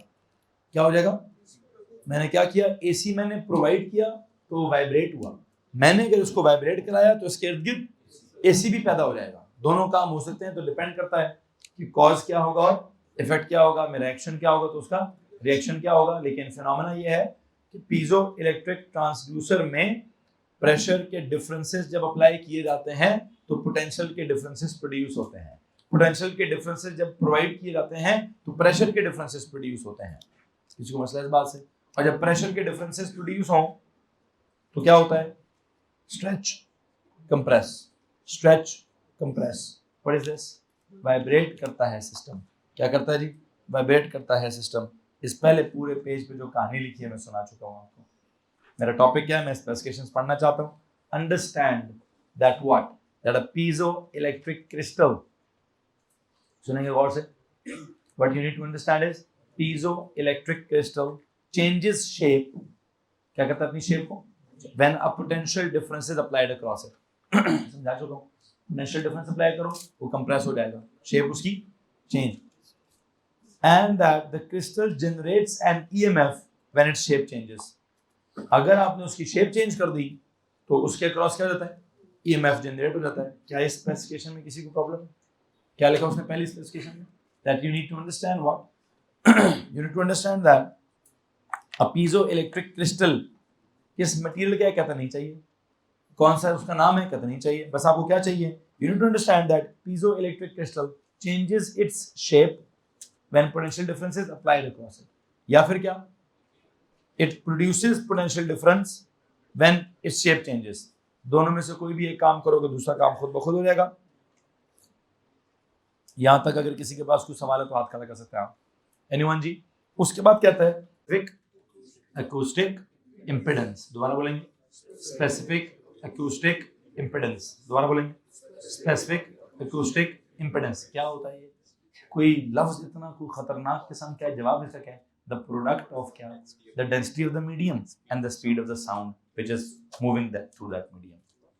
बस एक क्वांटिटी है, क्या क्वांटिटी, स्पीड ऑफ द, मतलब साउंड की स्पीड को मीडियम की डेंसिटी से मल्टीप्लाई कर दें। क्या कर दें, साउंड की स्पीड को मीडियम की। अच्छा, अब अगर मैं कहूं कि साउंड जा रही है किसी भी हड्डी में से, हड्डी होती है सॉलिड, आई होप आपने ओ लेवल में पढ़ा होगा, साउंड की स्पीड सॉलिड्स में थोड़ी ज़्यादा होती है। तो अब एक ज़रा गौर से बात सुनिएगा कि जब हड्डी में से उसने जाना है, किसने जाना है, साउंड ने जाना है, तो हड्डी में साउंड की स्पीड भी ज़्यादा है 4100, और हड्डी की डेंसिटी भी क्या होती है, ज़्यादा। हड्डी की डेंसिटी जी सपोज करो 2000 किलोग्राम पर क्यूबिक मीटर। तो कहता है भाईजान उसकी डेंसिटी भी ज़्यादा है, उसकी स्पीड भी ज़्यादा है, तो उसकी स्पेसिफिक अकूस्टिक इम्पिडेंस क्या हो जाएगी, वो भी ज़्यादा हो जाएगी। तो क्या है स्पेसिफिक अकूस्टिक इम्पिडेंस?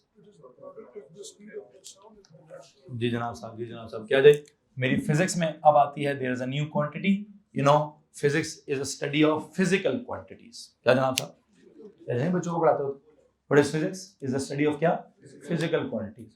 और फिजिकल क्वांटिटीज में कितनी किस्म की क्वांटिटीज होती हैं, 2, नहीं 7 नहीं होती, 2 होती हैं टाइप्स। एक होती है बेस और एक होती है, बेस होती है सीधी सीधी जिनके कोई फार्मूले, ये ड्राइव कैसे होती हैं, फार्मूले कैसे बनाते हैं, फार्मूले इसको उससे डिवाइड किया, उसको उससे मल्टीप्लाई किया, उसको उससे मल्टीप्लाई किया, उनको इससे मल्टीप्लाई किया, इनको उससे डिवाइड किया।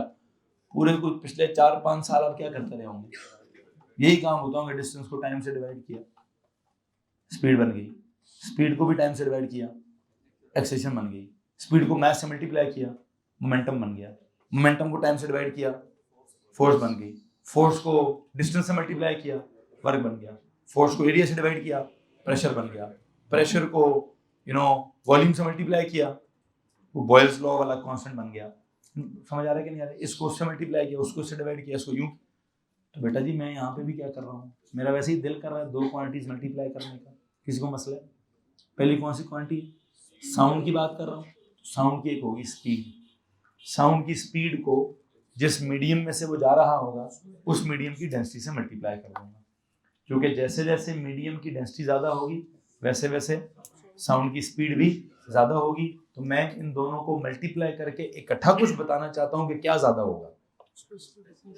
अगर मीडियम डेंस होता गया तो आई होप यू नो क्या होता जाएगा, दोबारा बताइए, मीडियम अगर डेंस होता गया तो स्पीड बढ़ती रहेगी, मीडियम की डेंसिटी बढ़ती रहेगी। तो जब ये दोनों ही चीज़ें बढ़ रही हैं तो भाई एक इकट्ठी चीज़ बता दें जो बढ़ रही है, स्पेसिफिक अकूस्टिक इम्पिडेंस बढ़ रही है। ये जिसने नाम ये रखा है अल्लाह ताला शायद उसको थोड़ी सी हिदायत दे देता था कि भाई हम पाकिस्तानी हैं, हमें अपना नाम याद नहीं होता, तू हमें किसके नाम याद करा रहा है, ठीक है। लेकिन खैर भाई आखिरी चैप्टर है, एक अजीब सा नाम याद कर लें, क्या नाम है, स्टीफन बोल्ट्जमैन कांस्टेंट, वो भी तो अजीब सा नाम है ना, हाँ जी याद कर ली था ना वो भी, ठीक है जी, हाँ जी किससे याद हो गया था, बैट्समैन से याद हो गया था। चलो इसको भी ना कोई स्पेसिफिक अकॉस्टिक इम्पिडेंस, फैजान साहब क्लास के बाद बताऊंगा क्या करें जी। स्पेसिफिक अकॉस्टिक इम्पिडेंस जो है इसको याद करें आप, इसको जैसे भी याद करते हैं, क्या चीज़ है ये, it is the product of क्या, it is the product of, मुझे इन लफ्ज़ों में नहीं पढ़ाना है, मुझे इसको सिंबल में पढ़ाना है। It is that density of the medium into क्या, into the speed of the sound is equal to क्या, it is something like Z, specific acoustic impedance. The symbol is capital Z, and this capital Z is equal to क्या, rho into C. What is this rho? Rho is, you know what? Rho is density, and C is what? No, it's not the speed of light. वैसे तो speed of light के लिए होता है, लेकिन यहाँ पे मैं क्या करूँ, उसमें C लिखा हुआ है, स्पीड ऑफ साउंड के लिए भी क्या सिंबल दे रहे हैं, C का सिंबल ही दे रहा है। और अगर आप कहते हैं नहीं सर मैं नहीं मानता, तो भाई कर लें, फिर ना माने भी कर लें, हेलो किसी को मसला तो हाथ खड़ा करें। एनीवन सिंबल है, लाइट के लिए भी सी। इस चैप्टर में क्या कहता है, कहता है भाईजान साउंड के लिए भी सी, ठीक है। खैर बहरहाल क्यों कह रहा है क्यों नहीं कह रहा, सिंबल की कोई साइंस नहीं होती है, कॉन्सेप्ट होता है, किसी को मसला इस बात से। अब मैंने इसका करना क्या है, पहले स्पेसिफिकेशन सुन लें। Define what, define the specific acoustic impedance of a medium as Z equals rho into C, where C is the speed of the sound in that medium and rho is the density of that medium.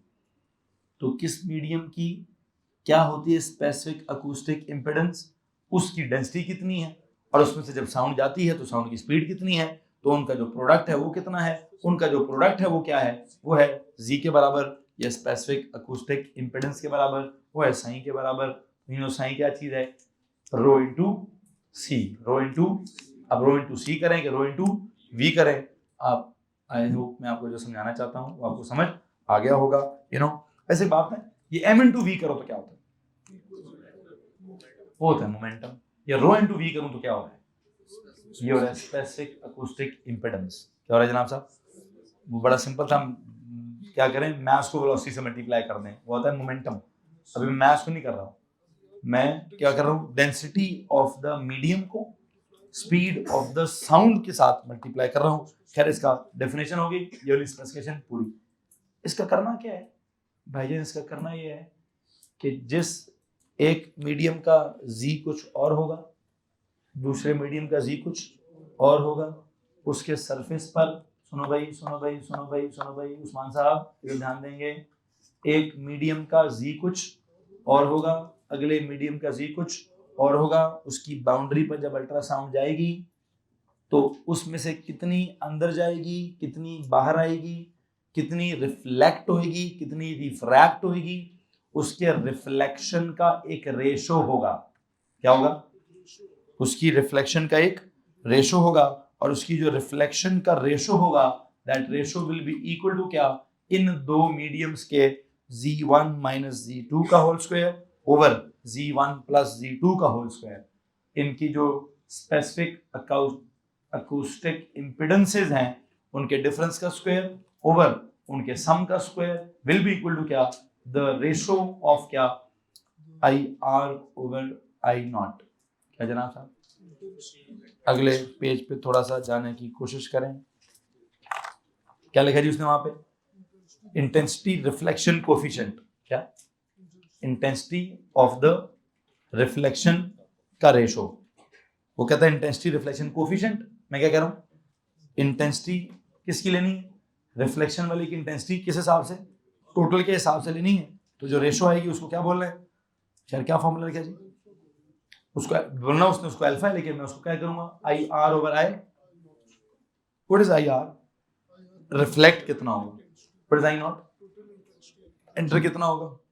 उनकी जो ratio होगी उसका formula क्या होगा, इसका जी कितना है, उसका जी कितना है, इनके जी का क्या करो, डिफरेंस लो, डिफरेंस का क्या करो, स्क्वायर ओवर इसका जी कितना है, उसका जी कितना, उसका सम करो, उसके सम का क्या करो, स्क्वायर करो, इनकी क्या करो, रेशो लो. तो मैं ना इसको ड्राइव नहीं करूंगा भाई, ड्राइव से कोई नहीं करा रहा हूँ. एक फार्मूला है कि किसी भी सरफेस पे किसी भी न्यू मीडियम की बाउंड्री से कितनी वेव ने टक्कर मारकर वापस आनी है और कितनी ने अंदर चले जाना है. तो जो सरफेस के ऊपर टक्कर मार के वापस आना है उसका जो रेशो है जाने वाले के, मतलब इंसिडेंट कितना किया और रिफ्लेक्ट कितना हुआ, रिफ्लेक्टेड वाले की इंटेंसिटी और इंसिडेंट वाले की इंटेंसिटी का जो रेशो है वो किसके बराबर है, दो जीज का डिफरेंस का स्क्वायर ओवर दो जीज के सम का स्क्वायर. भाई याद कर ले सर, है जी.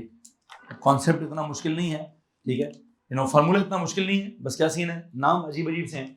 इसका नाम क्या है, स्पेसिफिक अकूस्टिक इम्पिडेंस. और अगर मैं क्या करूं, दो मीडियम्स है मेरे पास, उनके जीज है मेरे पास, उनका डिफरेंस का स्क्वायर ओवर उनके सम का स्क्वायर. जिस मर्जी सीक्वेंस में जो मर्जी पहले लिखें, जो मर्जी बाद में लिखें, क्यों, और वो डिफरेंस लेंगे तो प्लस हुआ तब भी स्क्वायर लेंगे प्लस होगा, माइनस हुआ तब भी स्क्वायर लेंगे प्लस होगा. आई डोंट केयर कि Z1 प्लस Z2 करते हो या Z2 प्लस जो भी करते हो, इनका जब रेशो आ जाएगा, what is this ratio, this is equal to क्या, जो इंटेंसिटी इंसिडेंट की है वो और जो इंटेंसिटी वापस आई है वो, उसकी रेशो. और इसको बोलूंगा क्या, समथिंग लाइक, क्या सिंबल है जी, अल्फा ही कोई सिंबल लिखा हुआ है, और उस अल्फा का नाम क्या है, इंटेंसिटी रिफ्लेक्शन कोएफिशिएंट. एक था लैम्डा, वो I is equal to I0 e की power minus lambda into t. Lambda क्या, कौन सा था, डिके कांस्टेंट. ओके. फिर एक कांस्टेंट था म्यू, ये कौन सा था? Linear absorption coefficient I is equal to I not e की power minus mu into x। इसका नाम क्या था जी?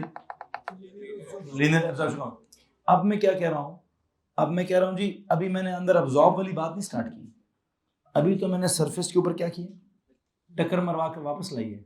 टक्कर मरवा कर वापस लाने वाले को क्या कहते हैं? Reflection coefficient. कौन सा कोएफिशिएंट भाई? रिफ्लेक्शन। उसका सिंबल क्या रखा है मैंने? अल्फा उसका सिंबल रखा है। फॉर्मूला उसका आई आर ओवर आई नॉट रखा है। I R over I not वो रेशो है। फॉर्मूला क्या उसका? जीज का डिफरेंस का स्क्वायर ओवर जीज के सम का स्क्वायर। किसी को मसला इस बात से? भाई याद कर लेंगे वाला फॉर्मूला। क्या फॉर्मूला है? जीज के डिफरेंस का स्क्वायर ओवर जीज के सम का स्क्वायर। ये रेशो किस चीज के बराबर है? I R over I not, जिसको बोलूं क्या? क्या बोलूं उसको? नहीं, नाम क्या रखना? Intensity reflection coefficient. याद रखना जी नाम क्या क्या है। ये ऊपर वाले का नाम क्या है इस टॉपिक का? Specific acoustic impedance. This is the product of two quantities, the medium of the density of the medium and the speed of the sound in that medium. And you know what is this? Reflection. क्या जी? Reflection intensity या intensity reflection? Intensity reflection coefficient. Intensity reflection coefficient. अच्छा लो जी। सो इस फार्मूले को apply करके पता क्या चलेगा? सर जिस बाउंड्री, मैंने अगर किसी बाउंड्री पे एक लाइट मारी है उसमें से कितना वापस आ गया है। अच्छा, अब सवाल को कॉम्प्लेक्स करने के लिए मैं कहूँगा जितना वापस आया है बाकी रिमेनिंग रेशो किधर गई है? वो अंदर चली गई है। अच्छा, वो जो अंदर चली गई है वो एक पर्टिकुलर रेशो अंदर गई है, वो आगे एक और बाउंड्री को हिट कर गई है। वो वहां से क्या होगी? वहां से फिर रिफ्लेक्ट होगी, वो एक उधर रेशो आएगा, उस रेशो का एक वो वापस आ रहा है, उसमें से एक रेशो वो अंदर निकल गई है। तो ये तो अब सवाल पे डिपेंड करता है कि कितनी लेयर्स के साथ मुझसे सवाल सॉल्व करवाएगा। अच्छा, एक मसला होगा, रिफ्लेक्ट जब होगा, एक तो ये वाला फॉर्मूला क्या, जब वो थ्रू द मीडियम जा रहा होगा तो कौन सा फॉर्मूला लगेगा? नहीं, सबर करें, मेरे सवाल को पिक करना बहुत जरूरी सवाल है, बहुत जरूरी सवाल है। बच्चों सबके सब ध्यान दें, अब आप साहब ध्यान दें, मेरे सवाल पे ध्यान दें। ये वेव जा रही है, ये जी वेव आ गई है। वेव जब आ रही है तो उसने पहले इस सरफेस को हिट किया है, इसको हिट किया ना जब, उस लम्हे पर यहां से क्या किस रेशो में रिफ्लेक्ट हुई? रेशो निकाल ली। सपोज करो जी 60% रिफ्लेक्ट होगी, कितनी परसेंट अंदर चलेगी? अच्छा, 40% ने भी बाउंड्री को क्या किया? क्रॉस किया। भी बाउंड्री एंटर हुई है। अब जब बाउंड्री एंटर हुई तो अंदर थोड़ा सा सपोज करो फ्लैश है, उसने फ्लैश के थ्रू मूव करना है। तो साउंड है ना, वेव है ना, किसी मीडियम के थ्रू कोई भी वेव जब मूव करती है तो क्या करती है? तो एटेन्यूएट करती है। क्या करती है? तो जितने गोश में से जा रही होगी उतनी थिकनेस पर एटेन्यूएशन का फॉर्मूला लगाऊंगा। वो क्या होता है? I is equal to I not e की power minus mu into x। क्या जनाब साहब? अच्छा, वो कहेगा जी इतना एब्जॉर्ब हो गया है, लो जी। फिर जब अगली बाउंड्री पर पहुंचेगा तो मैं कहूंगा रह कितना गया है। अब ये बात बड़ी इंपॉर्टेंट है, पहले लम्हे पर 60% 40% एंटर हुआ, उस 40% का मैं अगर कहूं जी 10% एटेन्यूएट कर गया है तो रह कितना गया? 30% रह गया। उस 30% को जब अगली बाउंड्री ने हिट किया है, उस 30% का 60% फिर रिफ्लेक्ट कर गया, तो उसमें से कितना अंदर चला गया? 10%। अच्छा, जब वापस नहीं, मैं तो अंदर वाले की बात कर रहा हूँ भाईजान। 2 दफा सवाल वापस आ गया तो फिर आप परेशान हो जाएंगे। दुआ करिएगा कि सवाल आगे से आगे जा रहा हो, क्योंकि जब वो वापस आ रहा होगा फिर क्या होगा? फिर दोबारा एटेन्यूएट होएगा, और फिर जब आगे आगे बाउंड्री पे हिट करेगा उधर दोबारा रिफ्लेक्ट होएगा। खैर कब कब क्या क्या होगा ये तो सवाल से पूछते हैं, मतलब कोई मुश्किल, ऑनेस्टली ये रॉकेट साइंस नहीं है, फनी साइंस है, यू नो, मतलब फनी इन द सेंस के भाई अगर आपको ये समझ आ गया तो दुआ कीजिएगा, यही सवाल है। सीधा सीधा कैलकुलेटर में ठक ठक ठक ठक आंसर, ठक ठक ठक ठक आंसर है। समझ आ गया तो दुआ कर दीजिएगा, हाँ समझना है ना तो फिर दुआ कीजिएगा सर ना ही आए, ठीक है। ये बाकी जो आपका दूसरी वाली फिजिक्स है उसके सवाल समझने ही समटाइम समझ ही नहीं आते सवाल क्या कह रहा है। ये मैं भी आपको मुश्किल करके सुना रहा हूँ, मैं भी जब न्यूमेरिकल करूंगा तो आप कहेंगे वो सर जी बस इतना ही था। वो पहले नंबर में क्या कहेगा? इसकी स्पेसिफिक अकूस्टिक इम्पीडेंस निकालें। तो कुछ लोग होते हैं कहते हैं सर जी छोड़ो इतना लंबा लफ्ज पढ़ के ही नहीं जाएंगे हम। हालांकि नंबर में क्या होगा भाई, डेंसिटी लिखी होगी, स्पीड लिखी होगी, मल्टीप्लाई करना होगा। क्या करना होगा भाई? वो अक्सर लोग होते हैं मेडिकल फिजिक्स पढ़े बगैर ही पेपर देते हैं। ये जो थ्रेशोल्ड लो है ना, पता थ्रेशोल्ड किस चक्कर में लो है? ये पांडे मेडिकल फिजिक्स पढ़ते ही नहीं, ठीक है। There are so many teachers जो पढ़ाते भी नहीं, ठीक है। वो कहते हैं यार छोड़ो मेडिकल फिजिक्स में होती ही नहीं, खुद ही देख ले। वो मेडिकल थोड़ी पढ़ा रहा हूं, नाम है मेडिकल फिजिक्स। सवाल कोई डॉक्टरी का नहीं आना बीच में से, सवाल आना प्रॉपर 100% फिजिक्स का। हाँ, 2 सवालों पे मुझे थोड़ा सा गुस्सा चढ़ता है। किन सवालों पे? अल्ट्रासाउंड के इमेजिंग के स्टेप्स लिखे जी। वो जो स्टेप्स लिखवाता है तो खैर कहता है ये भी फिजिक्स ही है। सिग्नल गया है, टक्कर मार के वापस आया है, हमने दोबारा डिटेक्ट किया है, डिटेक्ट करके हमने कंप्यूटर को भेजा है, कंप्यूटर ने प्रोसेस किया है, प्रोसेस करके टाइम के डिफरेंस निकाले गए हैं, उनकी बुनियाद पर डेप्थ का अंदाजा लगाया गया है, और जितनी अमाउंट आई है इंटेंसिटी की उसकी बुनियाद पर कहता है भाई तेनू किड़ी मेडिकल नजर आती है इसे। तो सारी की सारी फिजिक्स है। सिग्नल जा रहा है, सिग्नल टक्कर मार रहा है, सिग्नल वापस आ रहा है, सिग्नल डिटेक्ट हो रहा है, सिग्नल प्रोसेस हो रहा है, सिग्नल का टाइम रिकॉर्ड हो रहा है, सिग्नल की इंटेंसिटी रिकॉर्ड हो रही है। तो कुछ मेडिकल नहीं, हाँ जिसका इलाज हो रहा है वो आप सोचेंगे सर जी तो मेडिकल के अंदर इमेजिंग होती है, कहता होती हो, मेडिकल वाली साइंस है, नाम है प्रॉपर मेडिकल फिजिक्स नाम है। ये फिजिक्स इस्तेमाल हो रही है और ये फिजिक्स इस्तेमाल करके ही डॉक्टर इतना बड़ा काम कर रहे हैं। फिजिक्स ना हो तो डॉक्टर भी ना हो, ठीक है। और सिर्फ डॉक्टरी जो है वो फिर हिकमत हो, फिर क्या हो, फिर हकीम बने सारे के सारे। आ रही है, इसको क्या बोला उसने? This is which one? Incident one. कौन सी वाली है? इंसिडेंट वेव है, तो इसकी इंटेंसिटी क्या होगी? Call it I not. इस पॉइंट पे इसने टक्कर मारी है, यहां पर क्या करूं? वो याद है नॉर्मल शॉट में बनाते होते क्या मेरे लिए इस सवाल में अब ये नॉर्मल तो नहीं आएगा कि नॉर्मल क्या है तो एंगल ऑफ इंसिडेंस क्या है तो एंगल ऑफ रिफ्लेक्शन क्या है, तो दोनों आपस में बराबर हैं कि नहीं है, ये टॉपिक नहीं है। लेकिन फिर भी यू नो ये उसका मैंने क्या बना दिया, this is that reflected one, reflected wave, and इसको क्या बोलूंगा? I R. और यहां से क्या होगा? यहां से क्या बोलते हैं दिस वन, इसको क्या बोलूं? इसको क्या बोलूं जी? This is the refracted wave, refracted wave होता reflected, this is refracted wave. और इसका सिंबल क्या दूंगा जी? बल्कि बेहतर इसको बोलें ट्रांसमिटेड वेव। क्या? जो ट्रांसमिट होगी अंदर की तरफ, ट्रांसमिटेड वेव, इन्होंने call it I T, call it I T. एक हो गया जो एंटर हो रहा था आई नॉट, फिर जो वापस जा रहा था उसको क्या बोल दिया? I R. जो अंदर चला गया उसको क्या बोल दिया? I T. वैसे एक बात है, ये आई है, ये आर है, ये दोनों आपस में बराबर हैं। ये क्या है? इसको उसने क्या बोला है? एंगल ऑफ कौन सा जी? क्या लिखा हुआ है इसके बाद? कौन सा एंगल लिखा हुआ है? एंगल ऑफ, सही लिखा है गलत लिखा है? गलत लिखा हुआ है भाई। एंगल ऑफ रिफ्लेक्शन ये कौन सा एंगल है? ये एंगल ऑफ रिफ्रैक्शन है, प्लीज ठीक कीजिए उसको। ये वाला था angle of incidence, angle of reflection किधर है? वो तो ये वाला है, this is angle of reflection. जो ये वाला एंगल है वो कौन सा है? This is not the angle of reflection, this is angle of refraction, this is the angle of refraction बेटा जी। यहां असूल है बोथ द एंगल्स का इक्वल होना, और यहां असूल क्या है? यहां वो क्या था जी? समथिंग लाइक स्नेल्स लॉ यार, एनीथी कुछ हो क्या? Sine of I over sine of are.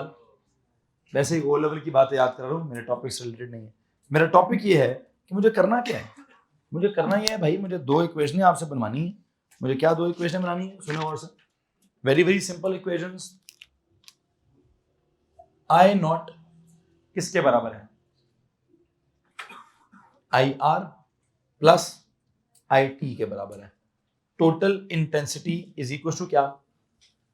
Reflected intensity plus transmitted intensity. को मसला है तो हाथ खड़ा कर देंगे। फिर मैं सबको आई नॉट से डिवाइड कर देता हूं, तो अगर मैं सबको आई नॉट से डिवाइड कर दूं तो इट विल बिकम क्या? 1 is equal to I R over I not plus I T over I not. अच्छा, ये कौन सी रेशो है? किस चीज की रेशो है? रिफ्लेक्टेड की रेशो विद रिस्पेक्ट टू क्या, विद इंसिडेंट टोटल, ये किसकी रेशो है, ट्रांसमिटेड की ratio with respect to total. तो जो आपके पास रिफ्लेक्शन की रेशो है और जो आपके पास ट्रांसमिशन की रेशो है, उनको अगर ऐड कर दो तो क्या बनता है, तो जी ऐड कर दो तो 1 बनता है। इसका मतलब अगर आपको कभी रिफ्लेक्शन की रेशो पता चल जाए तो 1 में से उसको माइनस कर दो तो क्या पता चल जाएगा, ट्रांसमिशन की रेशो पता चलेगी, क्या पता चलेगी। और अगर ट्रांसमिशन की रेशो पता तो 1 में से माइनस कर दो क्या पता चलेगा। बहुत बड़ी साइंस है ना, किसको मसला इस बात से भाई। अच्छा, अब जो ये वाली रेशो है ये आपको कहां से पता चलेगी, ये मैंने क्या बताया कहां से पता चलेगी, ये पता चलेगी वो पता नहीं कौन सा, उसका जी, इसका जी, इसका जी, उसका जी का डिफरेंस का स्क्वायर ओवर इसके जी उसके जी क्या सम का स्क्वायर। तो यू नो दिस रिफ्लेक्शन, इसको और क्या बोलते हैं, इसको अल्फा भी बोलते हैं। दिस इक्वल टू क्या, z2 माइनस z1 का होल स्क्वायर ओवर क्या z1 प्लस z2 का होल स्क्वायर। तो अगर इसको यूज करके ये निकल सकता है तो फिर ये भी निकल जाएगा। ये कैसे निकलेगा, 1 में से उसको माइनस करके निकल जाएगा। ओके, अब जब ये अगले मीडियम में एंटर हो रहा होगा तो ये इस जगह पे क्या हो रहा होगा, इस मीडियम के अंदर क्या हो रहा होगा, ये एटेन्यूएट हो रहा होगा। क्या होगा, इसकी एटेन्यूएशन हो रही होगी। उसके ऊपर क्या फॉर्मूला लगेगा, वो e की पावर माइनस समथिंग वाला फॉर्मूला लगेगा। खैर बहरहाल पढ़े जनाब साहब, इसमें आगे क्या लिखा हो। आपके पास क्या सीन है जी, उनका जो डेंसिटी है वो सेम है, उनका काउस्टिक इम्पिडेंस ऑलमोस्ट करीब करीब है, तो उनका डिफरेंस बहुत कम है।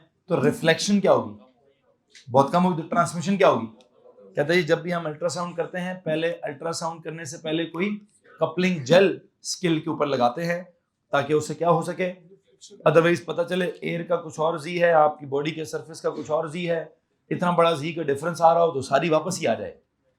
मेरी बात समझ आई कि नहीं आई।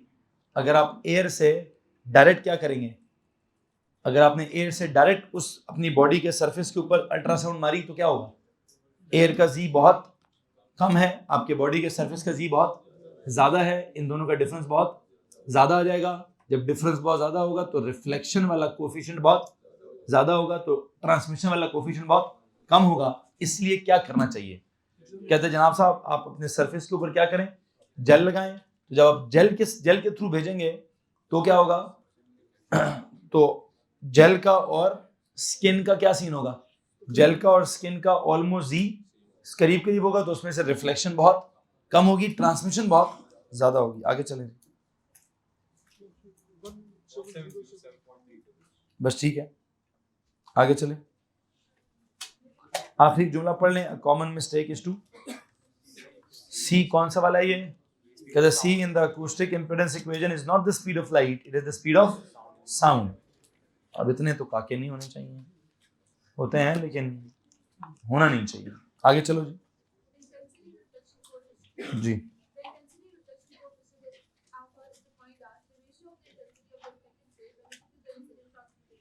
नहीं, relative to the incident wave, transmitted नहीं, ट्रांसमिटेड को काटे दी, रिफ्लेक्टेड वाली रिलेटिव टू द इंसिडेंट वाली, रिफ्लेक्टेड वाली रिलेटिव टू द इंसिडेंट वाली।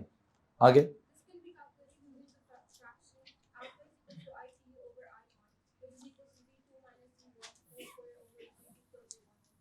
आगे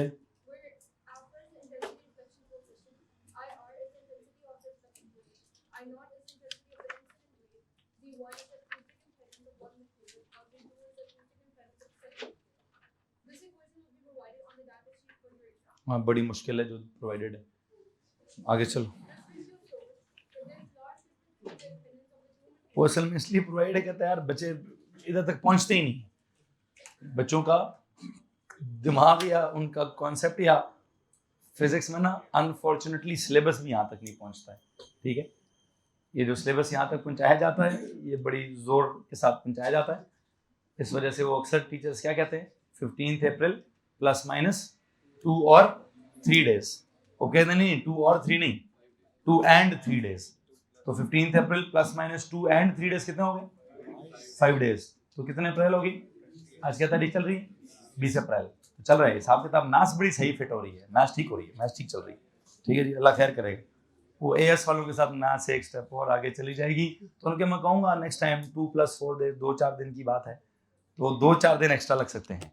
और मैं अंग्रेजी में नहीं कहूँगा 2 और 3 days, मैंने क्या कहूँगा 2-4 दिन ज़्यादा आगे जा सकता है। तो अल्लाह खैर करेगा जनाब साहब। जी चलें जी, कहते हैं आखिरी फार्मूला हम आपको दे देंगे।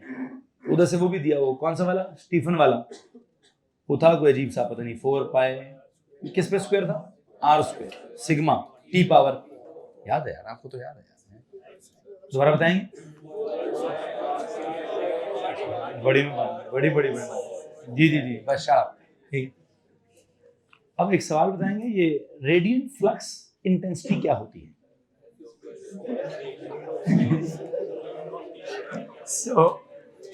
मसला है ना, वहां क्या लफ्ज है, रेडियंट फ्लक्स इंटेंसिटी। वो क्या था, वो F उसका सिंबल है, L/4πd² या L/4π। अब मैं इस वक्त रेडियंट फ्लक्स इंटेंसिटी नहीं बोल रहा, मैं बोल रहा हूँ इंटेंसिटी रिफ्लेक्शन कोफिशिएंट। क्या बोल रहा हूँ? और इसके अंदर क्या आएगा, इसके अंदर luminosity over per unit area नहीं आएगा। इसके अंदर क्या आएगा, इसके अंदर आएगा जी specific acoustic impedance of the 2 different media के डिफरेंस का स्क्वायर ओवर स्पेसिफिक अकूस्टिक क्या इंपेडेंस ऑफ द 2 मीडिया का सम का स्क्वायर। अंग्रेजी में बोलूंगा तो बहुत लंबा है भाई, सिंबल बोलूंगा तो सर जी Z2 - Z1 का स्क्वायर और Z2 + Z1 का स्क्वायर। किसी को मसला इस बात से भैया? एनीवे, लेकिन नाम नहीं मिक्स करना, खुदा का वास्ता है। क्या साहब वो मुझे जिस चीज पे शक होता है मैं उसको थोड़ा जगाने की कोशिश करता हूँ। बताएंगे जरा ये, नहीं मैं तो पूछे ही नहीं, आप पूछे तो सही से, आपने पूछना क्या, एरो ओके। कहता है the intensity of the parallel ultrasound beam entering the surface S, जनाब साहब एंटरिंग द सरफेस S को हम क्या बोलते हैं?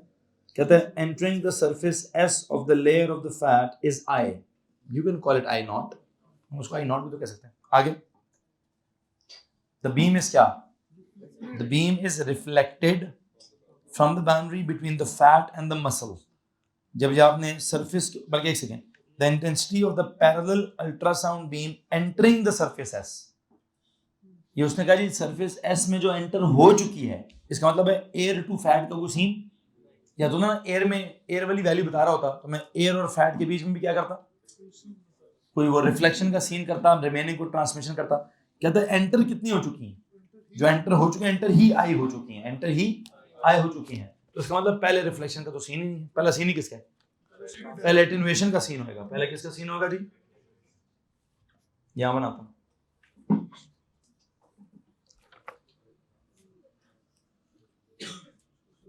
यह है फैट, यह है मसल, जो यहां से एंटर हो रही है, जो बिल्कुल इसके अंदर एंटर हो रही है, उसकी इंटेंसिटी कितनी है बच्चों, I, ठीक है। फैट का वो कितना है, देखेंगे क्या सीन क्या है। आगे the beam is reflected from the boundary between fat and muscle, fat और मसल की जो ये वाली बाउंड्री है, यहां मतलब इसका मतलब है जब यहां से आगे जाएगा, प्लीज टेल मी यहां क्या होगा, यहां एटेन्युएशन होगी। यहां पर पहुंचकर जब किसी मीडियम की बाउंड्री आती है तो वहां क्या होगा, वहां होती है रिफ्लेक्शन। यहां इस पॉइंट पर क्या होगी, इस पॉइंट पर रिफ्लेक्शन होगी, उसमें से कुछ पर्टिकुलर रिफ्लेक्ट करेगा, कुछ पर्टिकुलर आगे ट्रांसमिट कर जाएगा, ये रिफ्लेक्ट कर जाएगा। कहते हैं द बीम, ओके ना, the intensity of the reflected ultrasound detected at the surface S of the fat is 0.012 I। भजन भेजा कितना है, वापस कितना है, कहते हैं जो वापस आया है इसी जगह पर, बिल्कुल इधर ही जो वापस आया है वो कितना है, 0.012 I। वैसे एक बात मुझे बता दें, ये कौन सा जो 0 कहता है, the intensity of the reflected ultrasound detected, intensity of the reflected ultrasound, इसका मतलब पहले यहां से हम आगे गए तो क्या हुआ, एटेन्युएशन हुई। प्लीज बोर्ड पे ध्यान देंगे बच्चों, प्लीज बोर्ड पे ध्यान देंगे, इससे पहले वाली सारी कहानी इतनी जरूरी थी, ये बहुत जरूरी कहानी। जब ये यहां से अंदर जा रहा था क्या हो रहा था, एटेन्युएशन। एटेन्युएशन में कौन सा फॉर्मूला लगाएंगे, I is equal to I e की power minus mu into x वाला, जो एटेन्युएट करता करता यहाँ बचेगा, जो बचेगा उसको क्या करेंगे, उसको इस लम्हे पर रिफ्लेक्शन की रेशो, ये वाला फॉर्मूला लगाएंगे। फिर जब वो वापस आएगा तो फिर दोबारा क्या हो रहा होगा, फिर दोबारा एटीन्यूएट हो रहा होगा। क्या हो रहा होगा, जब दोबारा एटीन्यूएट हो रहा होगा तो फिर क्या लगाएंगे। अच्छा देखते हैं जनाब साहब क्या करना। कहते हैं using the table calculate what, calculate the intensity reflection coefficient at the boundary between the fat and the muscle. कहते हैं पहले तो रेशो इंटेंसिटी रिफ्लेक्शन कोएफिशिएंट क्या निकाले, इंटेंसिटी रिफ्लेक्शन कोएफिशिएंट कौन है, ये वाला है, ये निकालो जी। पहले टेबल में जी की वैल्यूज गिवन है, क्या है जी, दोनों का डिफरेंस लें, डिफरेंस का स्क्वायर लें over 1.7 minus 1.3 into 10 power 6 whole square over क्या 1.7 प्लस 1.3 इंटू 1 इंटू क्या जी 10 की पावर 6 इसका होल। क्या आगे कैलकुलेटर से पूछा क्या सीन है, क्या आ रहा है जी 0. आंसर आ जी 0.0178। ओके जी। अब कहता है आपने क्या निकालना है जी, calculate the thickness x of the layer of the fat. The thickness x of the layer of the fat जो है वो आपने कैसे निकालनी है, उसके लिए प्लीज गौर से मेरी बात सुन लीजिए, मैं क्या कैरी करूंगा और क्या नहीं। गई है कितनी आई, वापस आई है कितनी 0.012 आई, कितनी आई। अच्छा इसका मतलब ऑलमोस्ट 1.2% वापस आई है। अच्छा तो रास्ते में क्या हुआ है, पहले जाते हुए एटेन्यूएशन हुई है, फिर उसमें से एक पर्टिकुलर रिफ्लेक्ट हुआ है, बाकी रिफ्रैक्ट हो गया या ट्रांसमिट हो गया अगले वाले में, और फिर जब वापस आ रहा था तो दोबारा क्या हुआ है, तो एक काम हुआ है, दो काम हुए कि तीन काम हुए, तीन काम हुए हैं। कितने काम जी, पहले एटेन्यूएशन, फिर एटेन्यूएशन के बाद कुछ रिफ्लेक्शन बाकी, और फिर जो कुछ रिफ्लेक्शन है उसकी फर्दर एटेन्यूएशन। तो क्या इक्वेशन अप्लाई करूं और क्या ना करूं, और से मेरी बात सुनिए जी। I think I will be applying this equation, I over I naught में ये मैं वापस आने वाले की, ये जो वापस आने वाली उसकी रेशो बता रहा हूं, उसकी रेशो में पहले क्या हुआ, पहले हुई एटेन्यूएशन, ठीक है, किसी मसला इस बात से। फिर सरफेस पे जाकर क्या हुआ, ये हुआ, इधर मैंने अल्फा लिखा है, अल्फा क्या है, रिफ्लेक्शन का क्या क्या क्या है, रिफ्लेक्शन का कोफिशिएंट। अच्छा मतलब रिफ्लेक्शन वाली ये रेशो किसकी है, ये एटेन्यूएशन का जवाब होता है, ये उसकी रेशो निकलती है। ये किसकी रेशो निकलती है, ये रिफ्लेक्शन की रेशो निकलती है। दोबारा क्या होगा, दोबारा एटेन्यूएशन की रेशो मैंने मेंशन कर दी है। खैर अगर मैं इन दोनों को इकट्ठा करके कर दूं तो किसी को मसला है, ठीक है। क्या करूं जी इसको, अभी आई थिंक इसमें जस्ट वैल्यूज पुट करनी है, जवाब आ जाएगा। किसी को इस फॉर्मूले में प्रॉब्लम है जी, क्या सीन चल रहा है क्या नहीं चल रहा, गौर से मेरी बात सुने जी।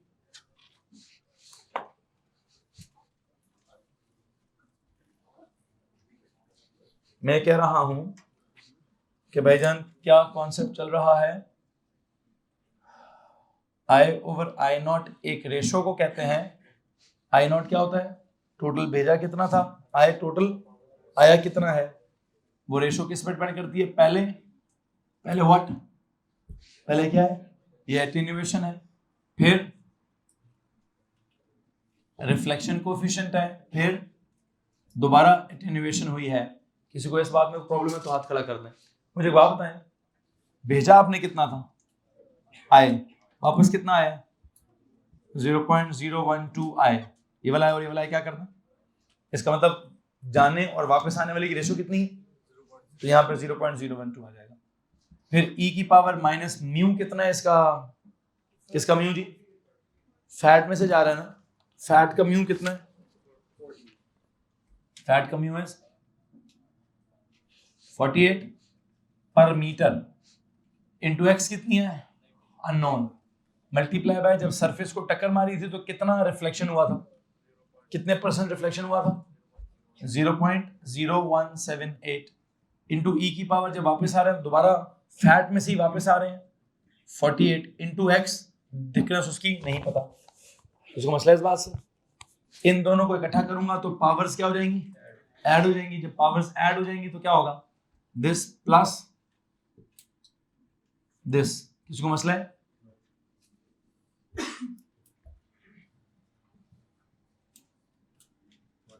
अब क्या करूं, वो वहां मल्टीप्लाई वाला यहां जाकर क्या कर दूं, डिवाइड कर दें, वहां पे जो मल्टीप्लाई हो रहा है यहाँ पे लाकर क्या कर दें जी,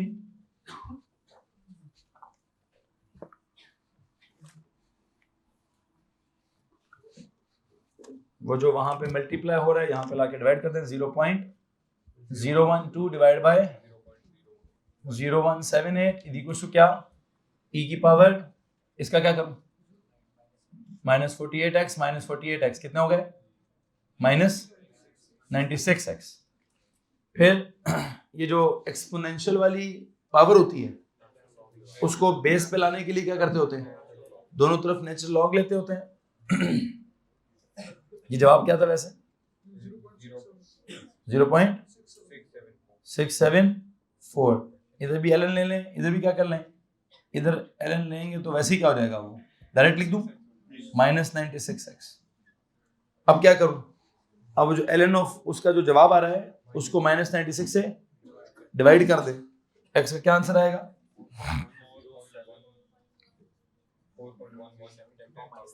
10 पावर, ये मैंने जवाब मीटर्स में निकाला है, this answer is in metres, और 10 पावर -3 को कैरी करोगे तो क्या होगा, मिलीमीटर।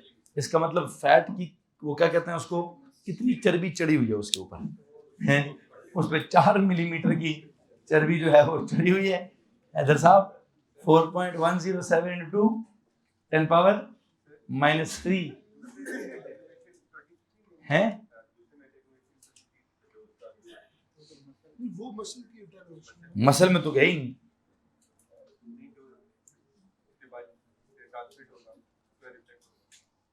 शुक्र करो वो सवाल नहीं है भाई, आप कह रहे हो कि सर पहले ट्रांसमिट करें मसल में भी और मसल की वो अगली किसी बाउंड्री से टकरा कर वापस आना है, मुझे नहीं लगता सवाल ये है। सवाल ये था the intensity of the parallel ultrasound beam entering the surface S is I, the beam is reflected from the boundary between fat and the muscle, कहता है वहां से रिफ्लेक्ट हुआ है। The intensity of the reflected ultrasound detected the surface S is 0.012 आई। तो ये कौन सी वाली है, ये वो फैट और मसल की बाउंड्री से अगर वो, अच्छा सुने, अगर सवाल क्या हो, after a short interval of time there is another ultrasound detected with intensity this, तो फिर क्या करें, फिर क्या करें जनाब साहब, अब मसल की थिकनेस निकाल के दें। After a short time interval क्या होगा, एक और सिग्नल आएगा ना, ये कौन सा सिग्नल होगा, जो फैट से मसल में एंटर हो गया था, वो मसल से आगे कोई क्या पता कोई बोन की बाउंड्री हो, वहां से क्या करें, वहां से टक्कर मार के वापस आए। नहीं, ऐसा सवाल बहुत मुश्किल हो जाएगा, पूछे क्यों, जब वहां से टक्कर मार कर वापस आएगा ना, उसको फिर एक बाउंड्री मिलेगी, तो इस वाली बाउंड्री में फिर थोड़ा उधर चलेगा, थोड़ा इधर आ जाएगा, फिर जब ये इधर आ रहा होगा, नहीं समझाना, जो समझाना था भाई मैं समझा चुका हूँ, वो काफी ठीक है जी। सुने जनाब साहब, सुने भाई, सुने जी, सुने जी, है जी, चलो।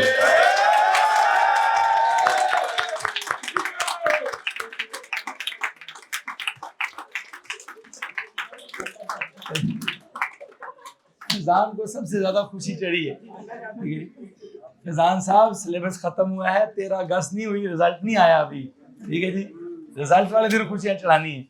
ये तो मेरी खुशी है कि मेरी जान छूटेगी आपसे भी, है या मेरे लिए खुश है, नहीं मैं तो इस बात से खुश थोड़ी हूँ, मैं तो उदास हूँ इस बात से, ठीक है। सुनो